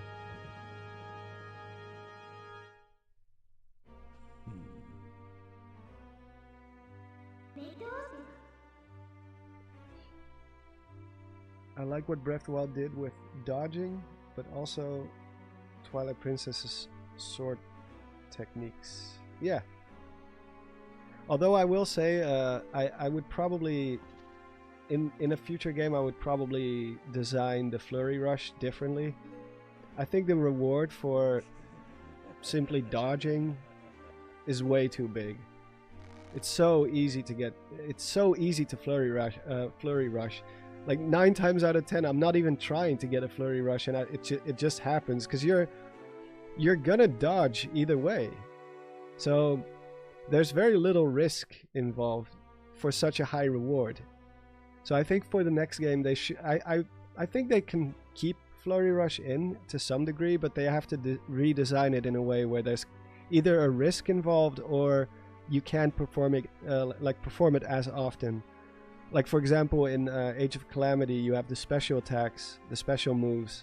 It's like a little gauge that fills up slowly as you land more and more hits. I think something like that would probably work better, because once you get the timing down for Flurry Rushing, which is very easy, like the window for Flurry Rush is both very janky and very, very lenient.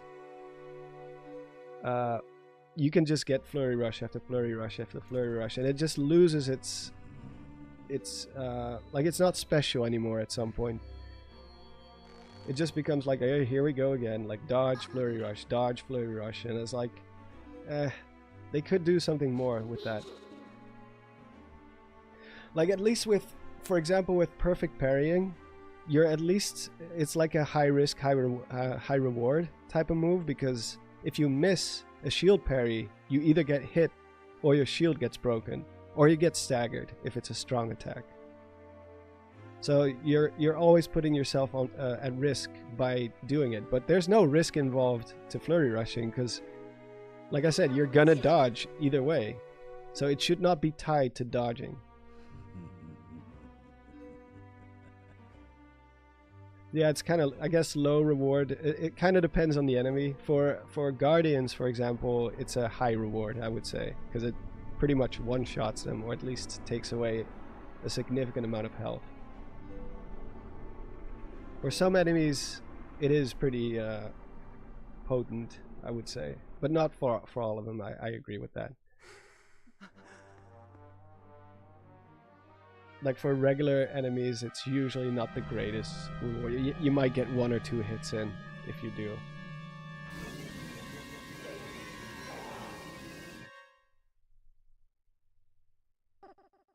Yeah, it's also too early, the Flurry Rush window. It's crazy. Like, you can dodge at the beginning or at the end, and somewhere in the middle there's like this point where it doesn't work for a little while. Like it's very janky. It's either you get it always, or suddenly it just doesn't work and you don't know why, because you didn't change the timing in any way.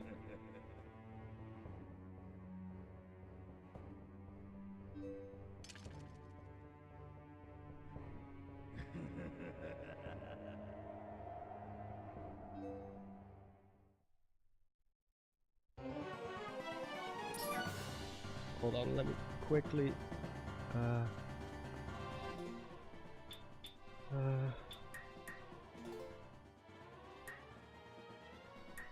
because the Z or the L button on this controller sucks. It's very stiff, so I'm gonna get like carpal tunnel holding this thing down. There we go. Huh? Wait, didn't I just change it? Oh. Okay. There we go.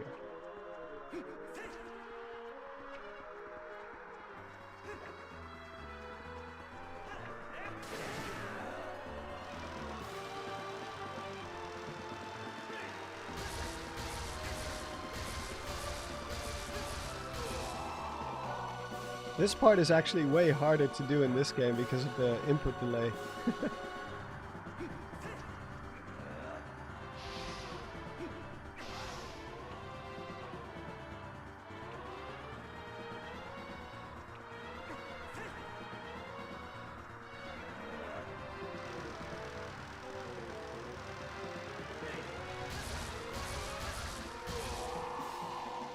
It's weird hearing Ganondorf's voice coming from Zelda.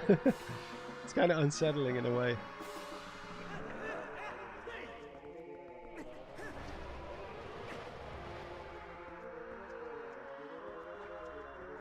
Come on.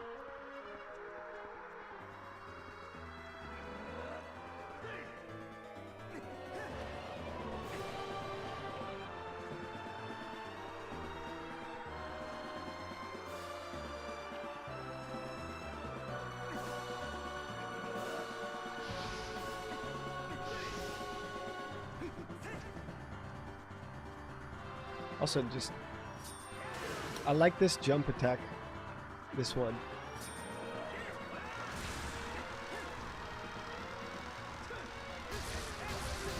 Ow. That was too early. But yeah, this jump attack, the hidden skill, it's really cool.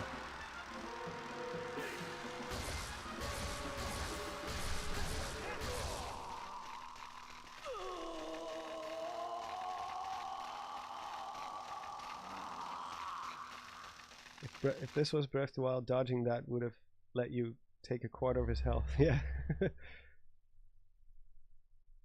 Kind of depends on the enemy, but I mean, I still like fighting the more complex enemy types in Breath and Tears for sure. Like taking down a Lynel is still cool.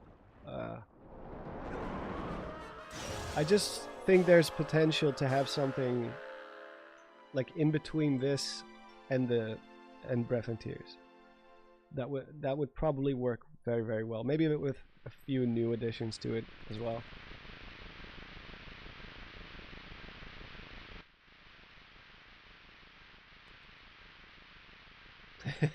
I like this bro moment between these two. Where she's like, yeah, we've done this a million times. The music here is so weird.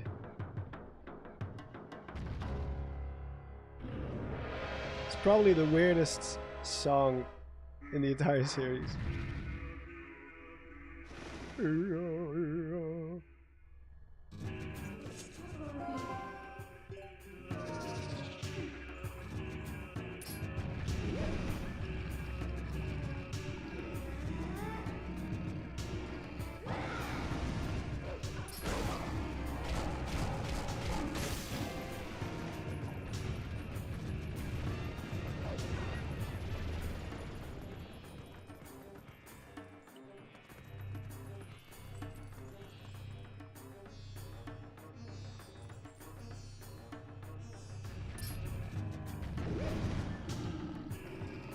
Chomping away.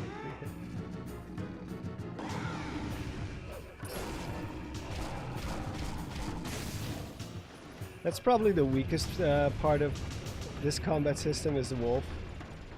Like they should have given him more moves for sure. Maybe some hidden skills that actually apply to the wolf form. Ow! That came out of nowhere.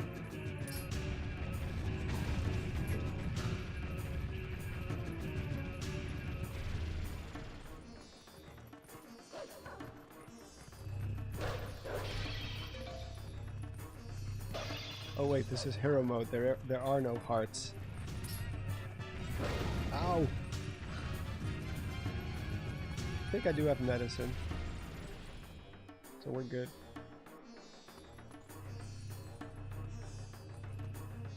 Oh yeah, that's also one huge part that I go into in my video. Oh? What the heck?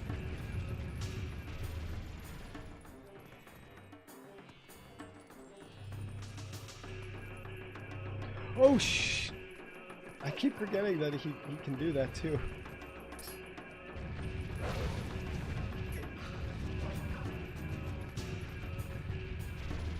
I'm not good at this fight. It went a lot smoother last time, but I guess when people watch it, then it goes wrong.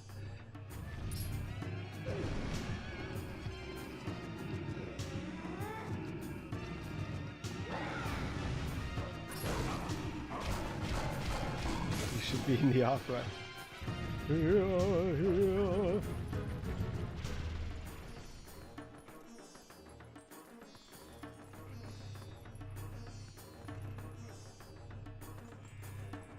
Where is it? Oh, should have pushed.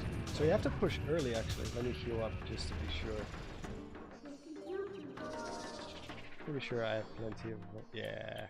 Oh, I got a fairy too. Oh, then it's then it's cool.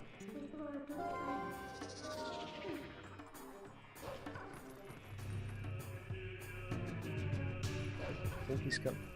Oh, there he is.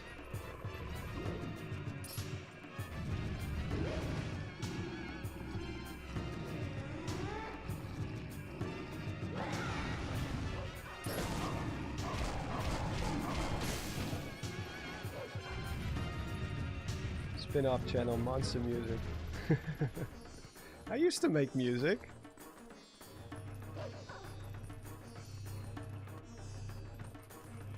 I'm not really a singer though, because I don't have the voice stamina for that.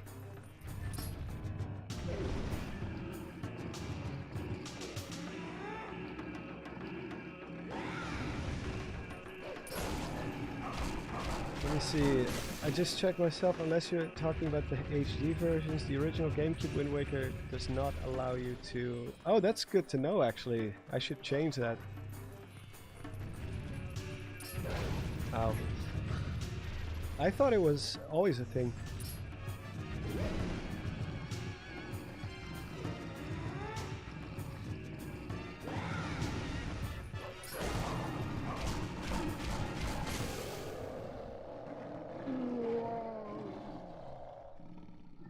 That's good to know. Thank you for correcting that, because I do not mention that. I guess they took that from. Oh no, wait, Skyward Sword. Well, yeah, Skyward Sword. I think. Could you do it with in Skyward Sword? TM2, at least that you know. Were you able to move while aiming? In the original, I mean, not the HD version.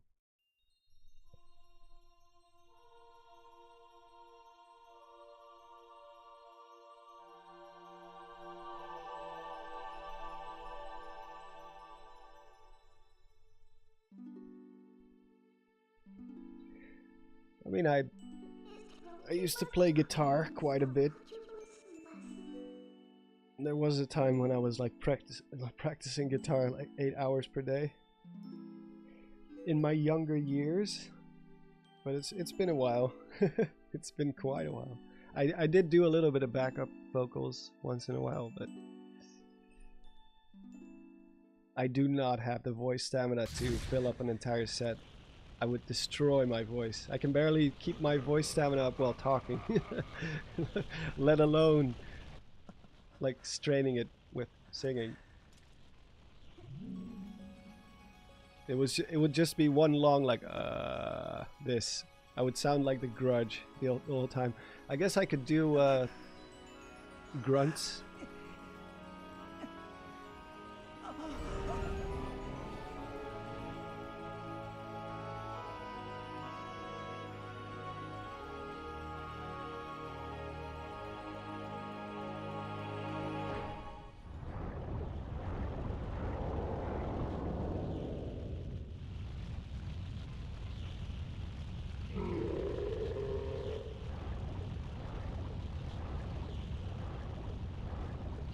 When I left, he just finished the water temple. Now I'm back and he's in a hold knot again. Yeah, that's how it goes on this stream. I mean, the title is playing some Zelda. I didn't specifically say which Zelda. We're just going through all of them. Just random stuff. Just hanging out. No, it's mostly for capturing footage, but I guess for this game I already have like the final fight with Ganondorf recorded like 4 times.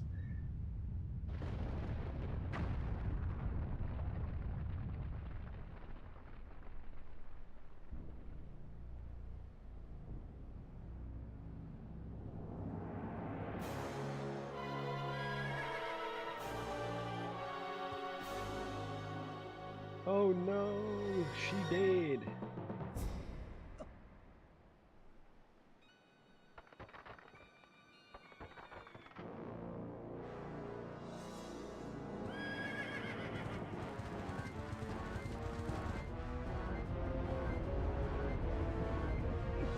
I have to make some changes to my script then. Nice. I can record even more stuff.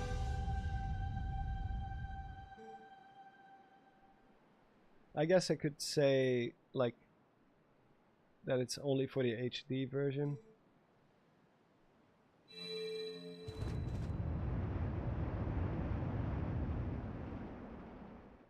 Still, it is weird how they didn't do it for the Twilight Princess HD version.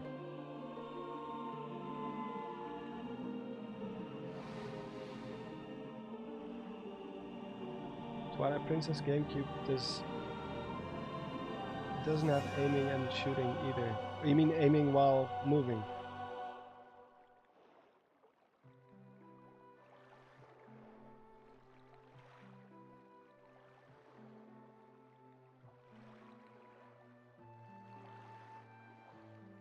Not being able to move while changing the camera. Or yeah, I get what you mean. Yeah, it was a little bit of a hassle, but.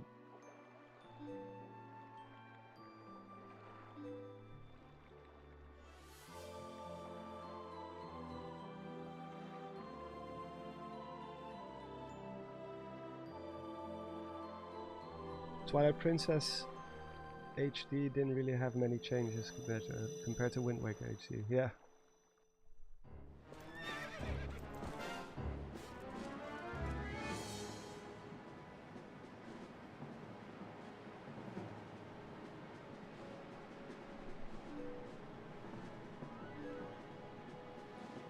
I should probably heal up. Oh no, wait! I have a fairy. Because I'm not good at this fight, I always get hit by these ghost riders.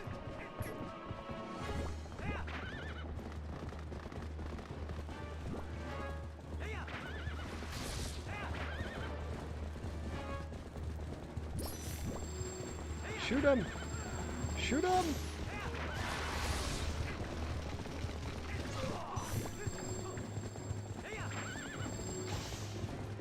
You missed!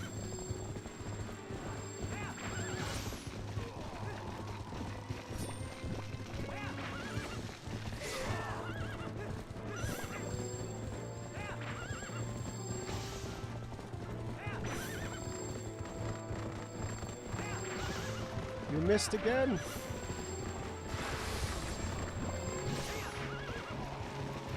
Good. Oh, that was my bad.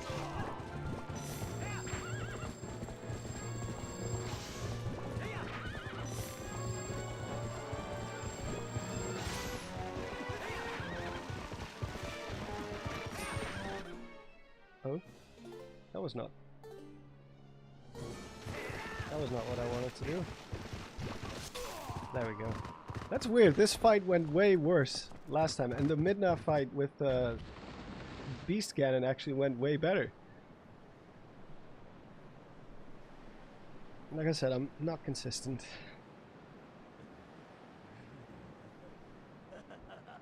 Fishing rod time. No, I'm not gonna use the fishing rod. Come on.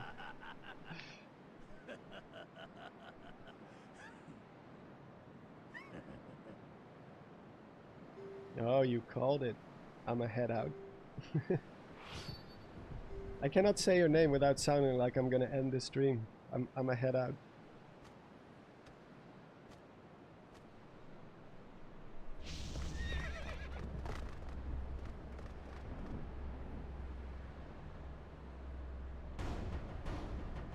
Oh, this song.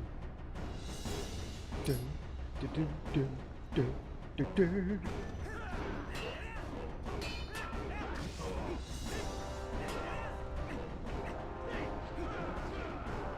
See, that's also one thing that they added here that's pretty cool, is that, oh wait, that's the wrong button. Wait, which button is it actually? Is it just, oh yeah, you just shield automatically here. Like, you could actually get staggered, like he can break your guard. It's at least something. I still think it should be tied to stamina or something, but...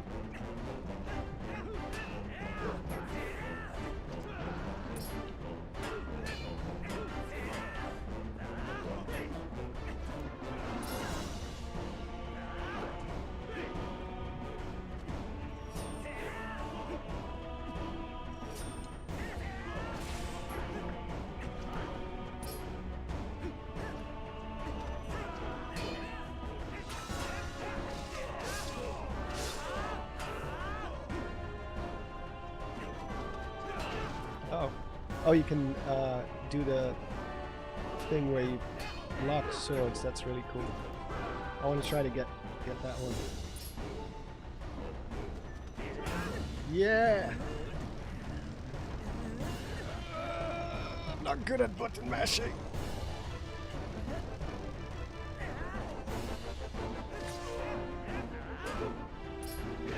Ow! Just kicked me in the nuts.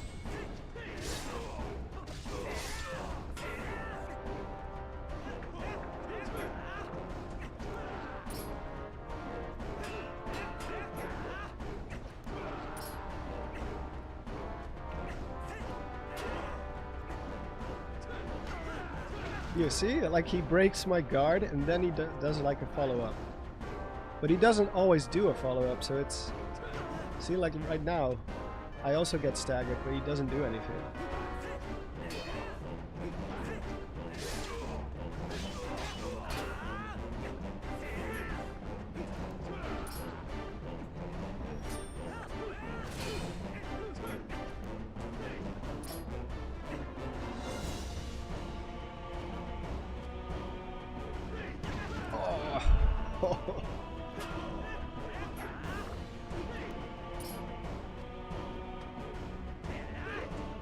Also, I wish you could roll while Z targeting, which you can, but then you have to like take away the sword.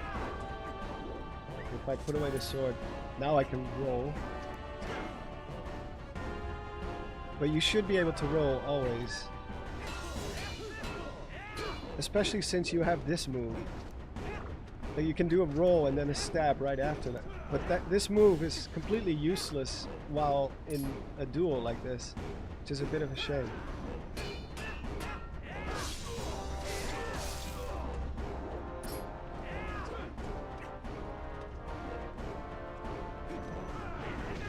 Wow, that was one lingering hitbox.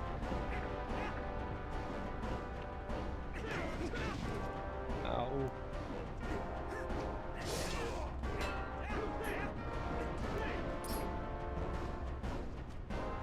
Well, let's do the sword thing again. Oh no! Oh no! I have to heal.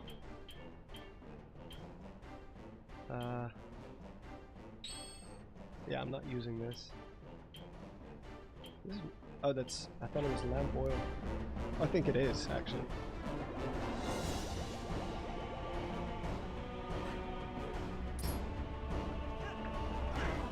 Ooh.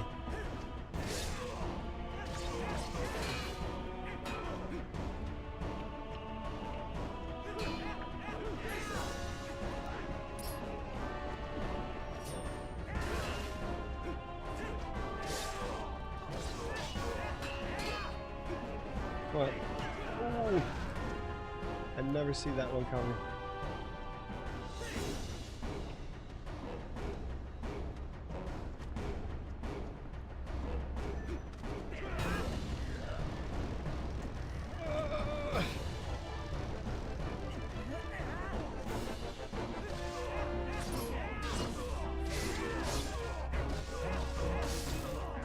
Oh, I thought we had him.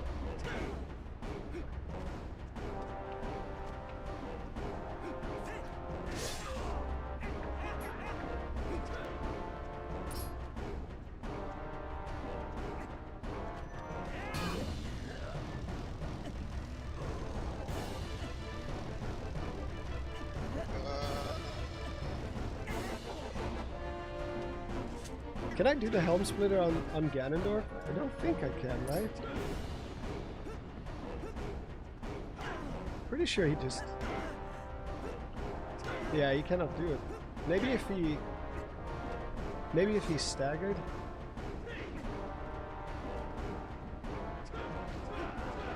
I can try to bait him to do the... Yeah, this one. Let's see if it works.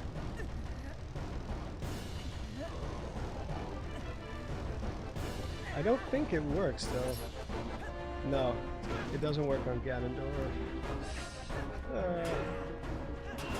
We'll do the finishing blow at the end anyway, so that's pretty cool too.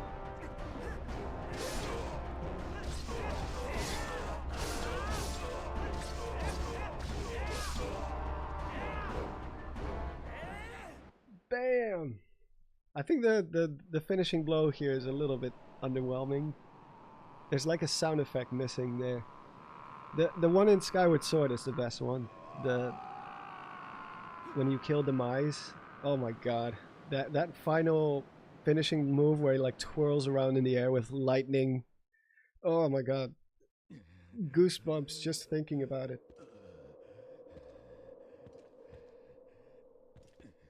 So good.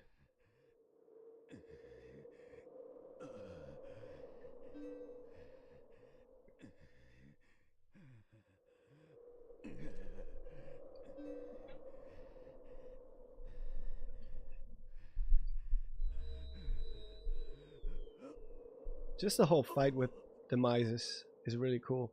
And I think it's really nice that in Skyward Sword healing is actually a real-time commitment. Which in all the older games it's not. It just freezes everything. It's kind of cheap. And it's even worse in Breath and Tears. Like the healing mechanic there is it just doesn't work. It's way too easy to do it. And you're constantly pausing the game too. Which kind of takes the pacing out of the fight itself. Every time you get hit, especially in the beginning when you haven't upgraded your armor yet, you're just constantly pausing and shoving food down your throat. It's really annoying.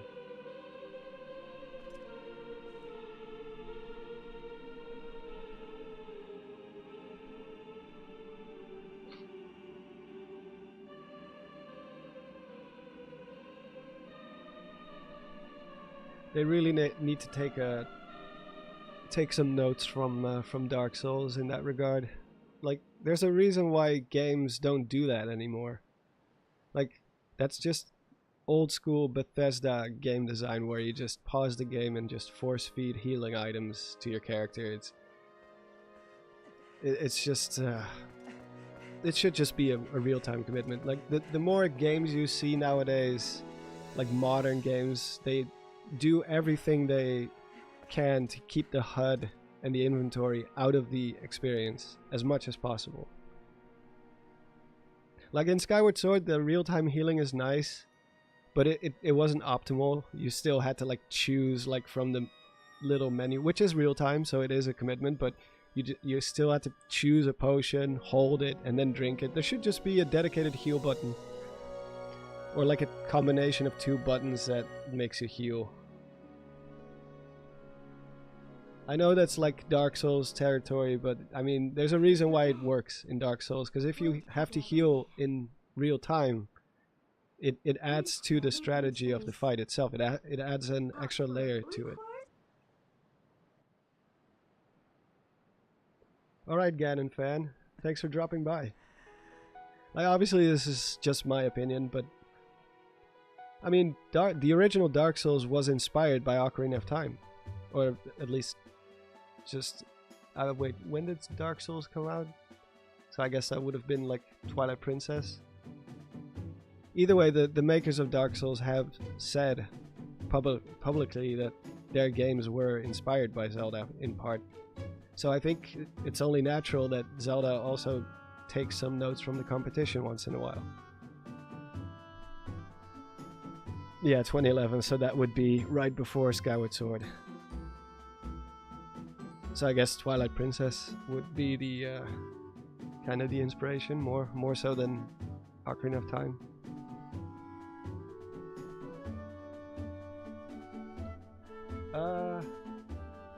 So what do we do? What do we do next? I do have to take one small break again.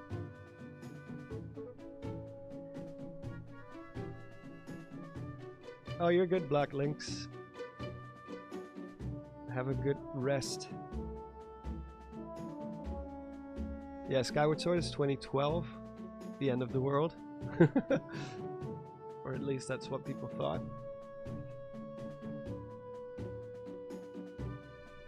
I'm not covering the DS games in my combat video. Actually, I do have to quickly add those notes.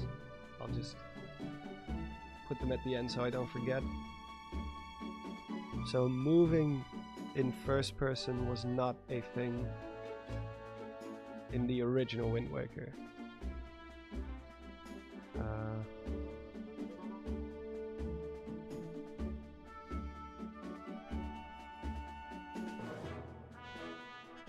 Let me see. Do I even mention it? Another helpful change is Link can actually move while in first person. Yeah, I'm just so used to the HD version now, so I'm gonna highlight this whole part in red. This was only possible in HD. Change it. Great, even more stuff I have to re-record. Of course, then I also have to take it out of the Twilight Princess section, because there I mentioned that they removed it again. Yeah, they removed the option to walk around in first person.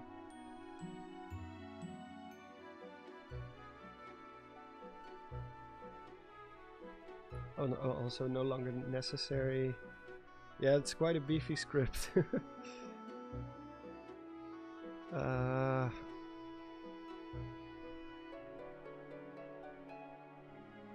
Oh, and I also have to mention that you always shield in Twilight Princess when you're Z-targeting. I don't like that. Yeah, I can put that here somewhere. In blue.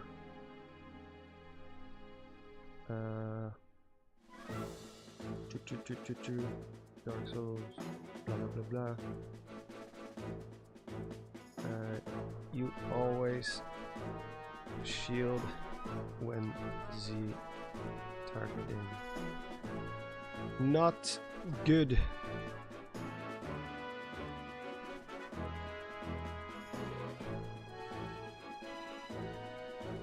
Yeah, I think they should change that. I'm happy they changed that, actually. It's the complete opposite of Skyward Sword, actually. Actually, I'm gonna close the emulator now because I don't want the game to save. But yeah, this is like the complete opposite of Skyward Sword. Because in Skyward Sword, you're never shielding unless you do a shield parry first, then you raise your shield up. And then if you do anything else, like move or like swing your sword, or like if you do anything basically except maybe just strafe around, you drop your shield again and you have to shield parry again to raise your shield. That wasn't really optimal either. So I think Breath of the Wild and Tears did it best. It's just you're not always shielding, you have to raise your shield manually, and you can still shield parry separately, so those are two separate inputs. But in Skyward Sword it's like one input. Raising your shield and shield parrying is one and the same thing, and I think it's good that they separated those two actions.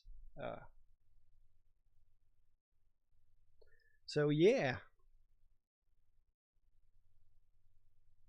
I think I will take a very small break, and then we'll do one more. I'll just kill a Lynel or something in Tears or in Breath of the Wild, one of the two. And then I'm gonna call it quits, because I am getting a little bit tired too. It's past midnight here. And my voice is close to dying.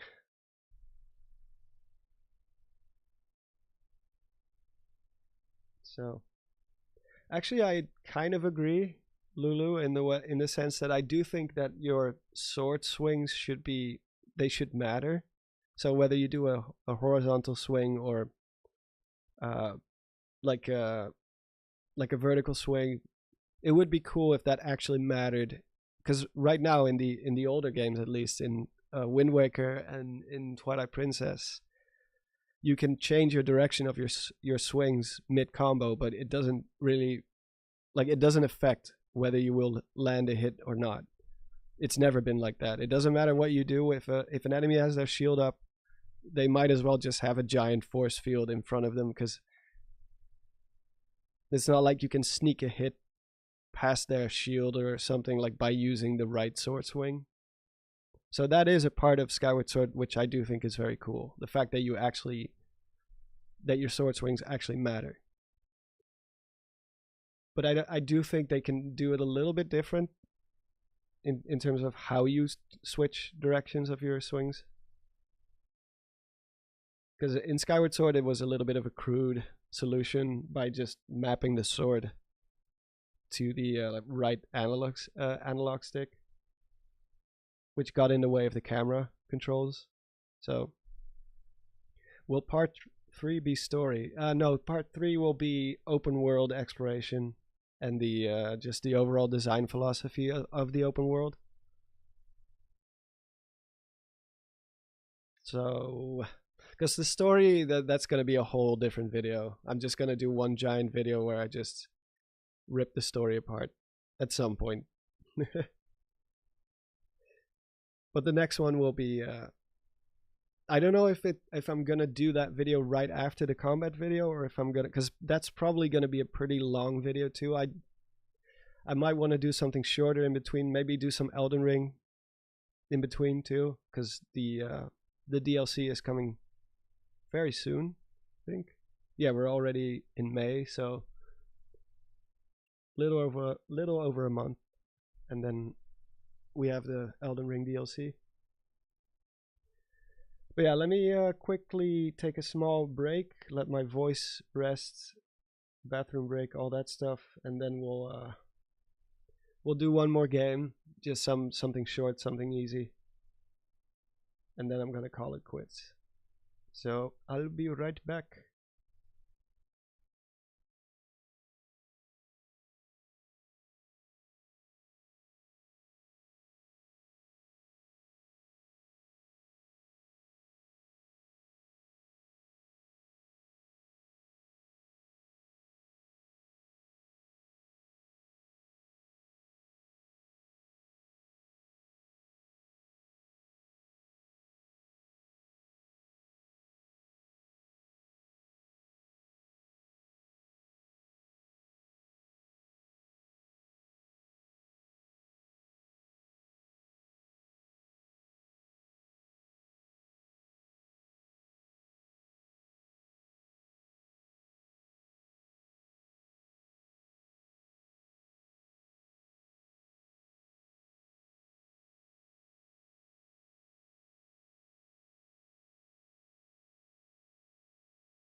So let's see what we can do.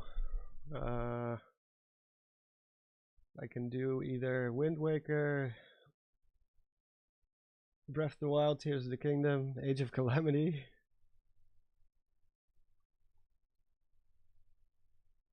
So let me quickly show a couple of the captures I made before I go on to play anything, because I recorded so much footage. I also did some Elden Ring, I think. Oh, that's not Elden Ring. Where's my Elden Ring footage? Oh, there it is.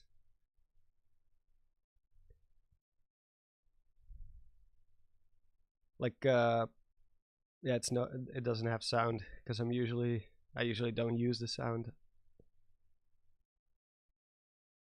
But like, one thing I really like about this system is just like, obviously, like I said, they don't have to go with the whole invincibility on the rolls and stuff with Zelda. But the stamina system I do think is a must, because when you're shielding, you're basically draining your stamina slowly. So you cannot shield indefinitely, and some attacks will just straight up like stagger you. But if you get staggered, it's not always guaranteed that you will get hit. I think I have more footage of that somewhere too. Or maybe it's the same session actually. Here I'm fighting Margit with my very low. Well, if you compare this footage to Tears of the Kingdom, for example, like I never, well, you can't pause the game in Elden Ring at all, but I never go into the inventory, I never do anything, I'm just purely like, it's a one-on-one duel, it's like you're in the moment together with the enemy. And if you compare that to, like, I have 100 different recordings of me fighting Ganondorf, I think. Oh, I've got Demise too.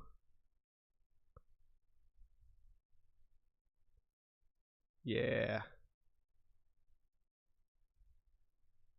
Such a good fight. Like here, you have to actually heal in real time. So you grab a potion. Like, it's not as good as it is in Dark Souls, but you have to like find your moment to heal. Like, so you just hit him, and then you can either choose to heal or do something else. Just hope that he doesn't catch up with you. So like, he just keeps going. Like, whether you're healing or not, like there's an actual commitment there. Which I think that was, and just the fact that everything is in real time, all the menus are all in real time too, like switching weapons, and it really feels like they took a step back with Breath and Tears, where you just constantly, everything freezes the game, switching weapons, switching shields, switching bows, healing. It just takes the pacing out of the fight. I think I die on this one. Pretty sure. Yeah. There we go. I was trying to heal. Dark Souls 2 makes you an expert at searching moments to heal. Yeah, that's the cool thing about it, is that like you learn not to be greedy, because they can read your healing input too. So you don't always just heal. Sometimes you just have to like hit the enemy, or you wait for them to make a big commitment, and instead of, like, even if they're wide open, you just choose to heal instead. So you have to kind of resist the urge to be greedy and just go on the offensive all the time. Sometimes you just, I don't know, that just creates a really cool relationship between you and the enemy. And I kind of miss that in Zelda, where it's either too easy, you're just slashing away and they cannot do anything, or you can just heal and everything freezes in place. But I think where's my Ganondorf recordings, because I got a ton of them. Where is it? I think maybe here.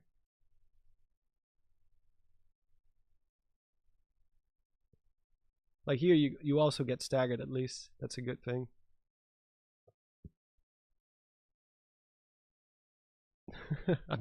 I'm playing very bad on purpose, I think, here, because, or maybe this was my first try, because I am pretty good at this fight now, after doing it like 6 times over for the recording.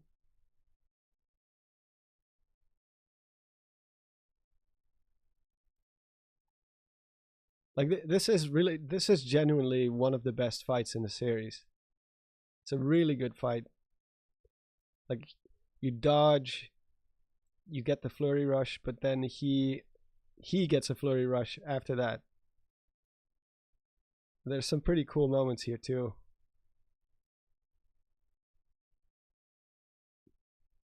Yeah, this is probably my first attempt. I think I got like at least 4 recordings, 4 or 5. Oh, this is Age of Calamity.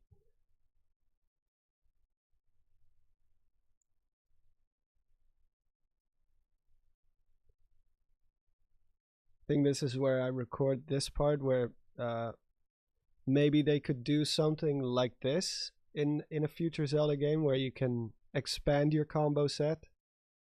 That would be pretty cool. Like, if they don't want to go like with the hidden skills, at least you can do something like this. And maybe like regular attacks and strong attacks, that would be pretty cool too, I think. Because you can do so many cool combinations in Age of Calamity. I know it's a different genre.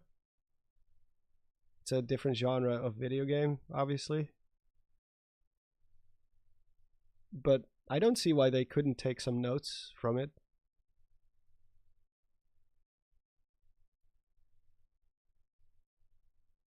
Wait, where is... Yeah. Like, the fact that you can cancel into a strong attack at any moment, it just gives you so many cool combinations to do. Which I think I do demonstrate in one part, where I just stand back for a while.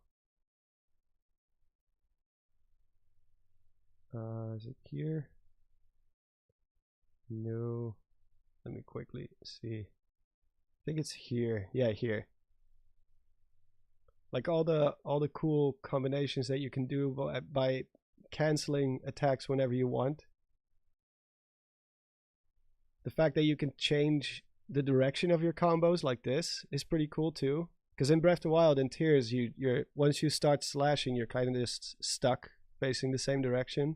And here you can actually just be like, oh, I'm gonna swing left first and then right in the same combo.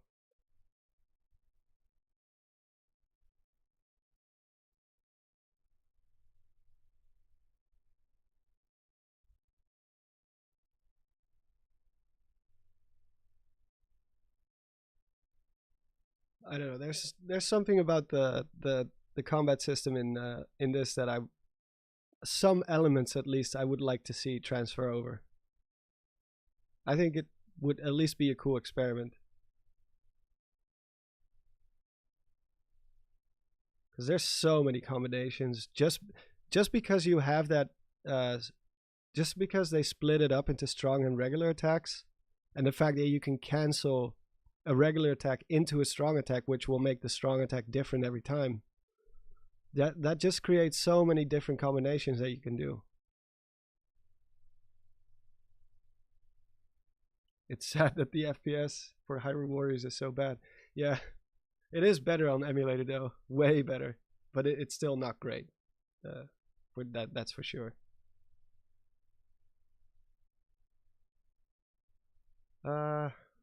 Yeah, I guess we can. Maybe I'll just boot up Breath of the Wild for this one instead of Tears, because it's easier. It's gonna be a bit weird to go back to the old way, but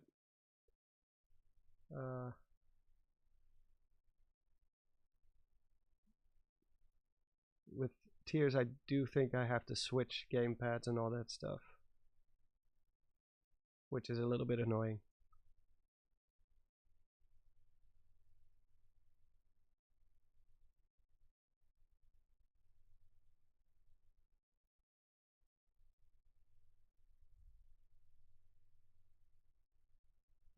Let me switch this one back to my other screen.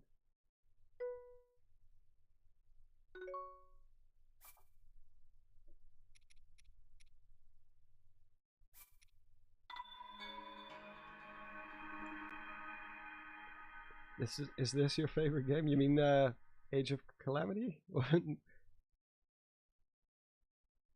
Not by a long shot.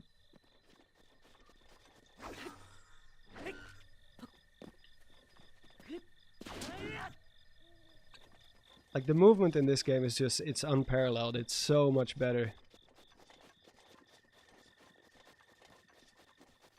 There's no denying that. I think I have the HUD turned off, but you can still see the stamina meter kind of. See like a silhouette of the stamina meter. I think it's because I normally use infinite stamina. Oh, I wanted to do the tool-in the tool-in move. The ghost of the stamina bar, yeah. Normally when I record footage I just turn on infinite stamina because I just want to get somewhere quick.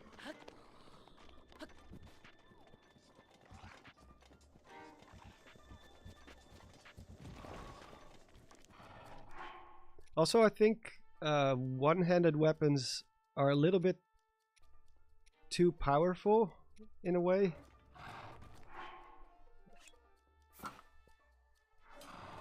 Compared to the other two, because you can't shield while using the other two weapon types, and I think you should be able to. It just maybe like you can just use two-handed weapons as a shield, just use them to block, but then you still get damage, but like reduced damage. I think there's, oh yeah, oh no.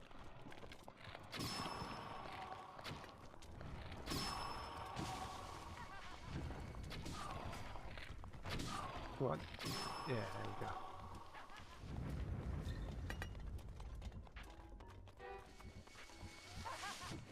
Oh my god.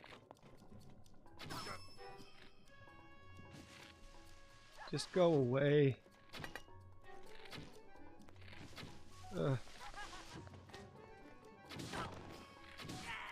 This gamepad is not optimal for this game. I want to use the Pro Controller. Wait, there's no Lynel here. Oh no! Did I already kill him?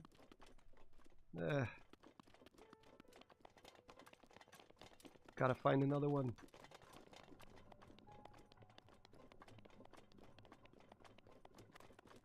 But yeah, just look how smooth this game runs in Simu. It's so good. Where's the Gliok?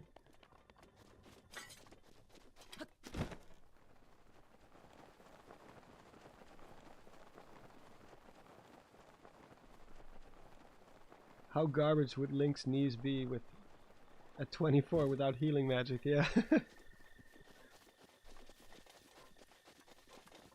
See if I can find a Lynel or something. Where are the Lynels? There's one, I think over here, or is that in Tears? I think that's in Tears. I know there's one here, close to Mount Lynel, but I think that's a red one.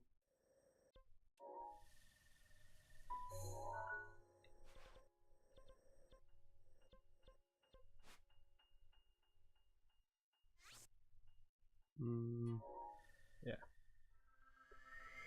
I assume there's no Blood Moon cheats. I don't think so, no.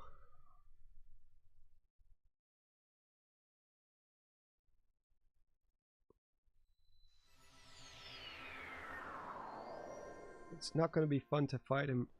Let me just use a set. Oh.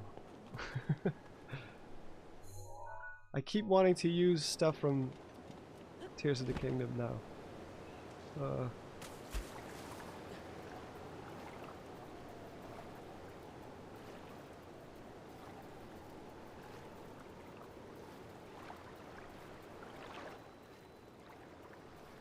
The southeast, oh, northeastern part of Baron. Wait, where is that?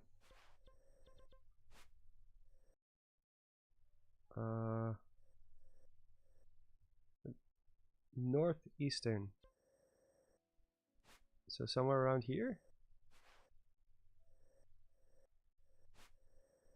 Wait, no, that's northwest. I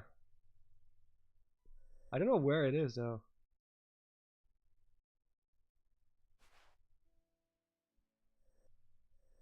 I'll just go to this one. Actually, it's easier to go from Mount Lynel. I already recorded a couple of Lynel fights.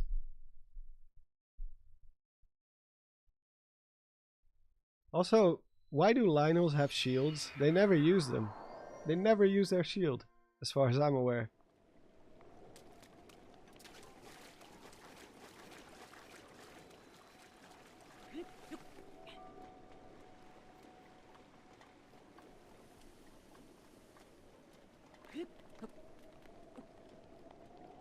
Because it looks cool.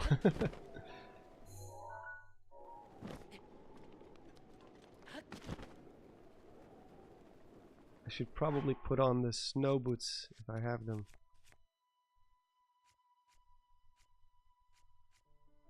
Do I have the snow boots? No. That's weird.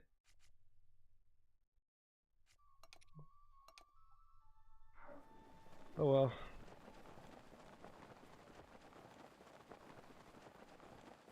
Lynels have shields so you can use them later after you've defeated them, yeah. It's just weird, they gave him a shield but they never use it.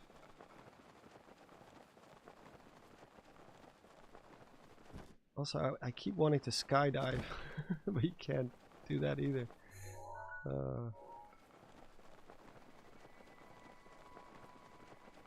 Tears of the Kingdom does spoil us a little bit. It should be here somewhere. Did I kill this one too? No.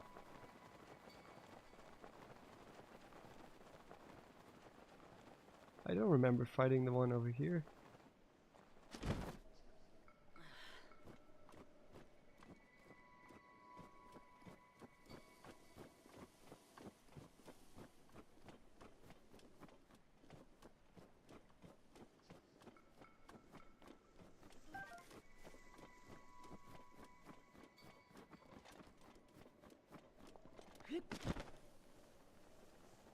Where is that bastard? I know he's here somewhere.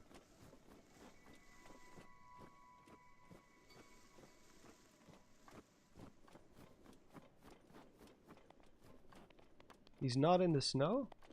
Oh, that's actually a good thing then. I could have sworn he was in the snow area. I actually recorded that specific Lynel for my life as a Bokoblin video.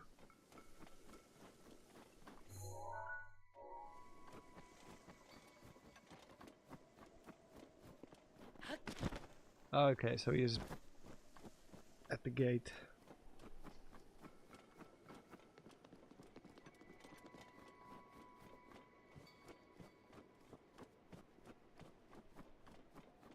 Oh, there he is. Oh, it is a silver one. I wish I had my... Wait, I'm gonna save real quick. I'm gonna quickly turn on the HUD, or else I have no idea how much health I have. But I do have to restart the game, I think. Yeah, HUD remover. And... do I have any cheats on? No. Alright.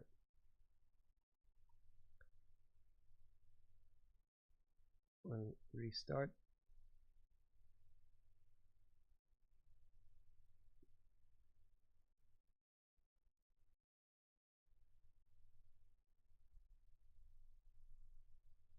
Call Nintendo Ninjas!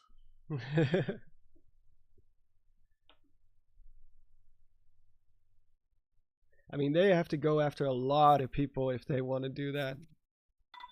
If they're coming after me specifically, then they're gonna they will have some work on their plate for sure. There we go. Watch me fail miserably after saying like, oh, it's way too easy to get a Flurry Rush.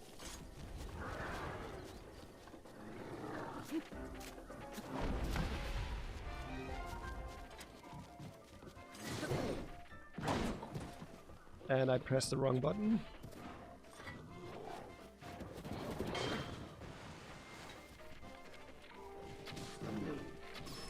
Just being able to do that, you know, that's just such a nice thing.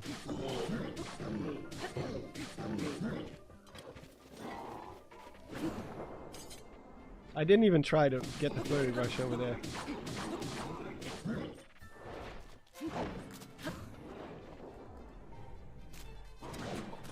Oh, was I out of stamina? I guess I was.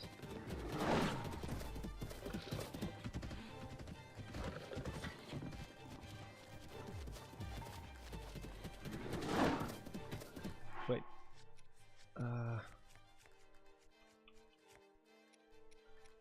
Wow, I have a lot of stuff.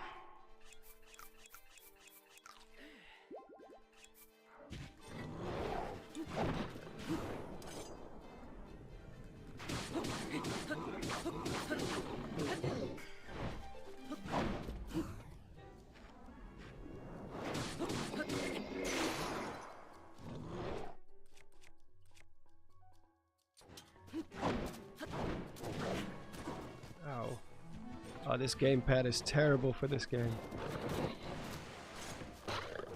Can I mount? No.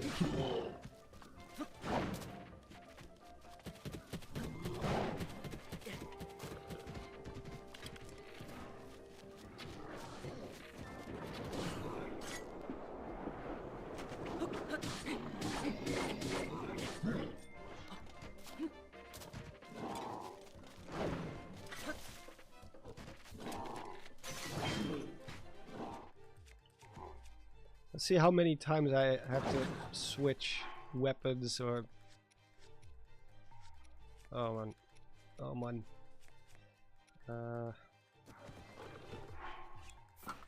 So A is now X. The button configuration is completely different again.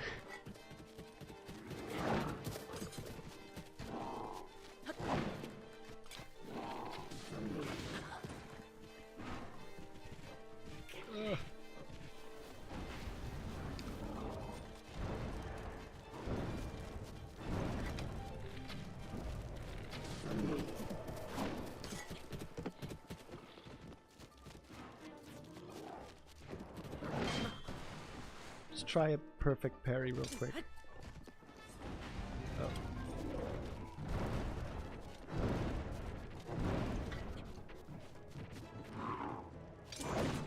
Nope.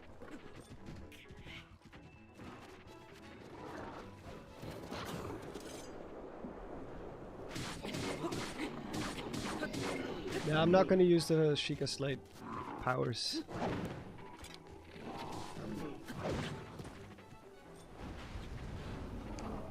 I do have to heal up though.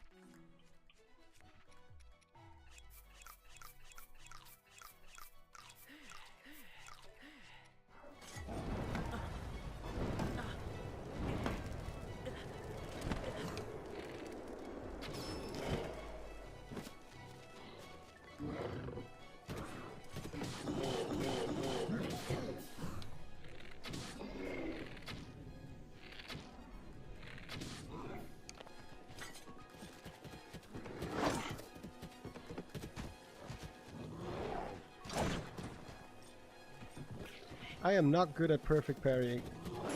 Oh, there we go.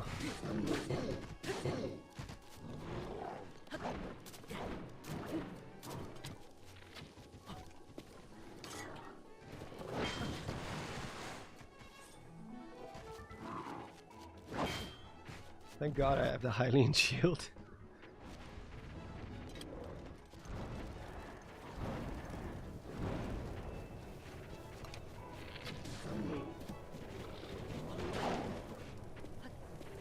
Oh, I missed the window.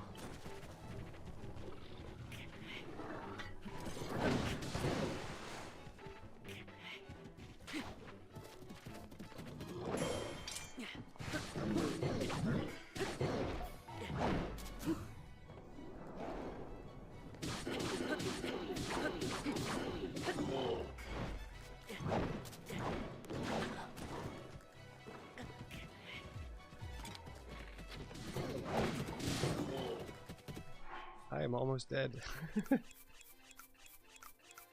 Isn't this fun?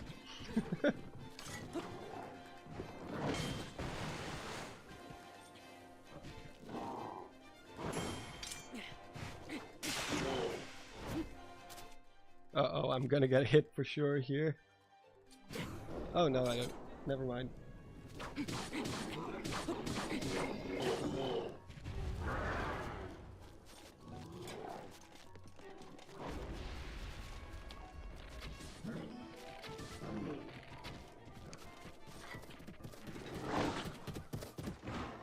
I keep pressing A,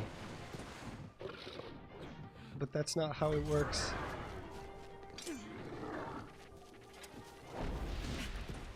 Ow.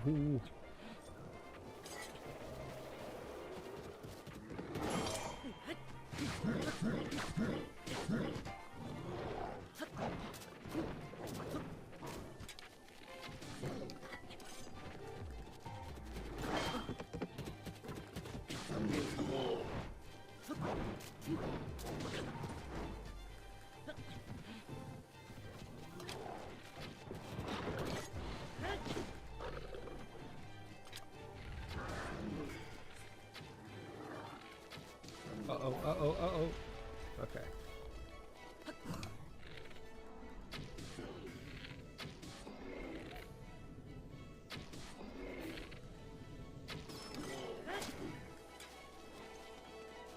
Come on, come on, yeah!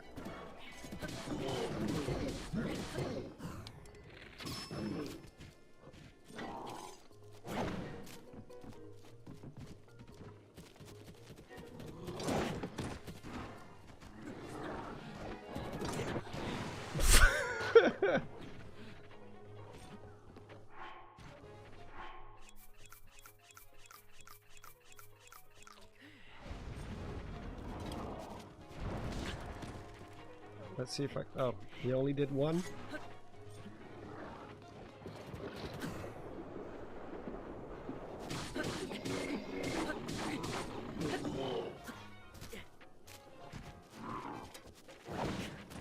Oh, this is not going well.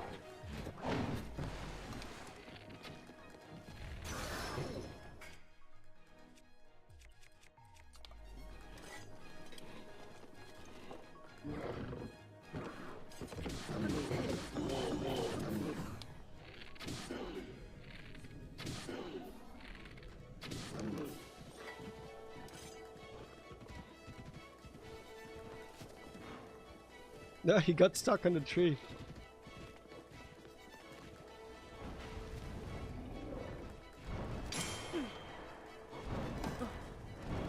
I thought it would reflect it, but no.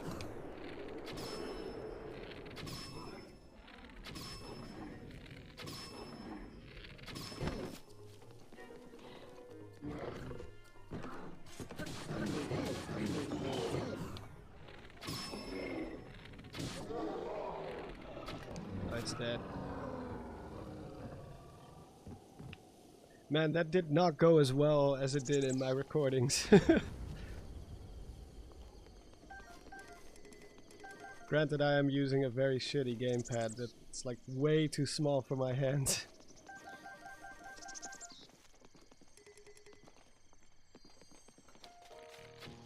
Oh, my hands actually hurt from that.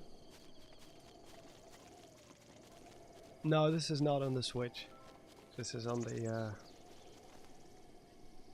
Simu.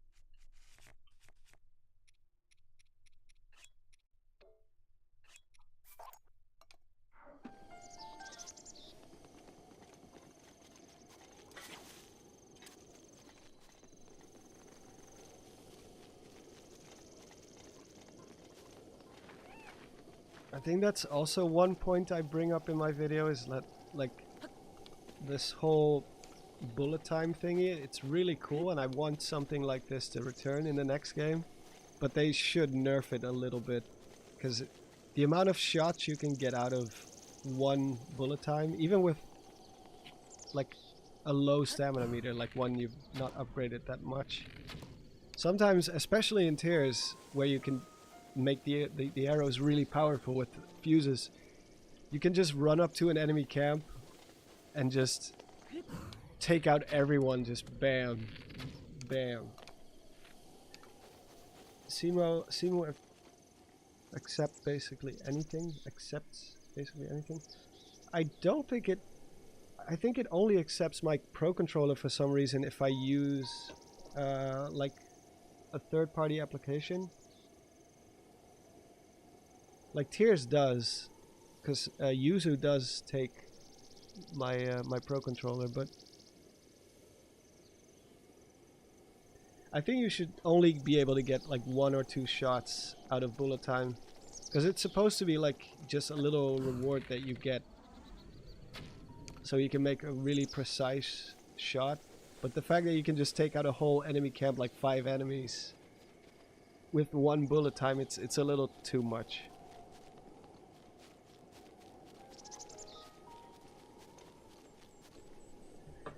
I can try.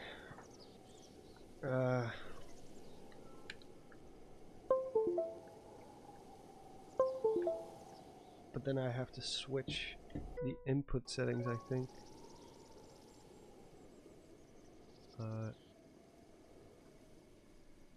Switch Pro. Load.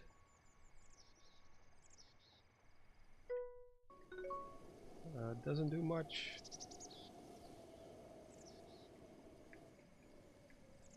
Yeah, the bullet time is way too overpowered. They have to nerf it. Let me try again. Yeah, I'm using DS for Windows to... Maybe because it's set to Pro controller. Yeah, it doesn't do it. It doesn't work.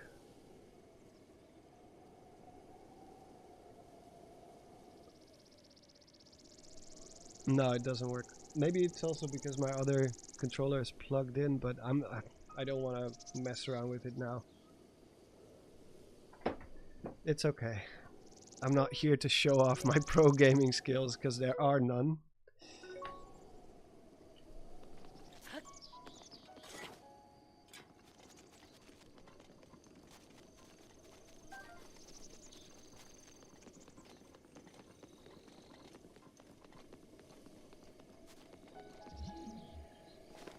Oh, I guess it had to think about that one for a little while.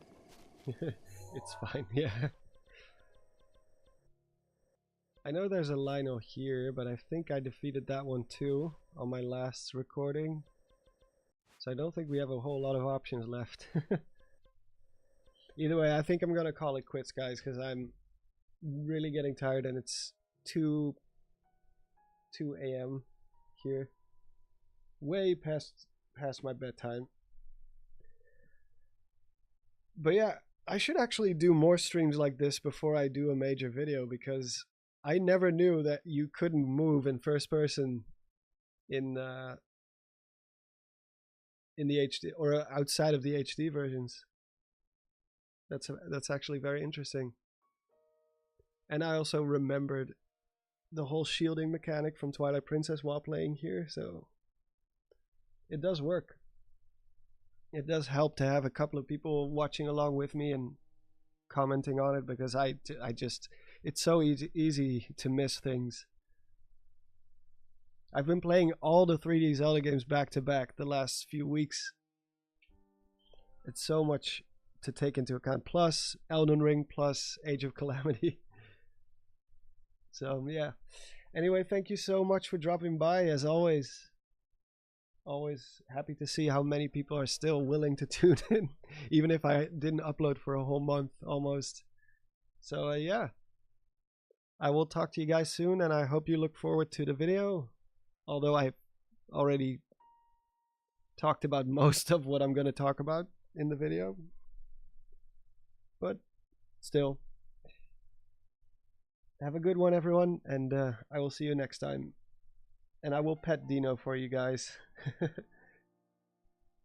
Alright, bye-bye.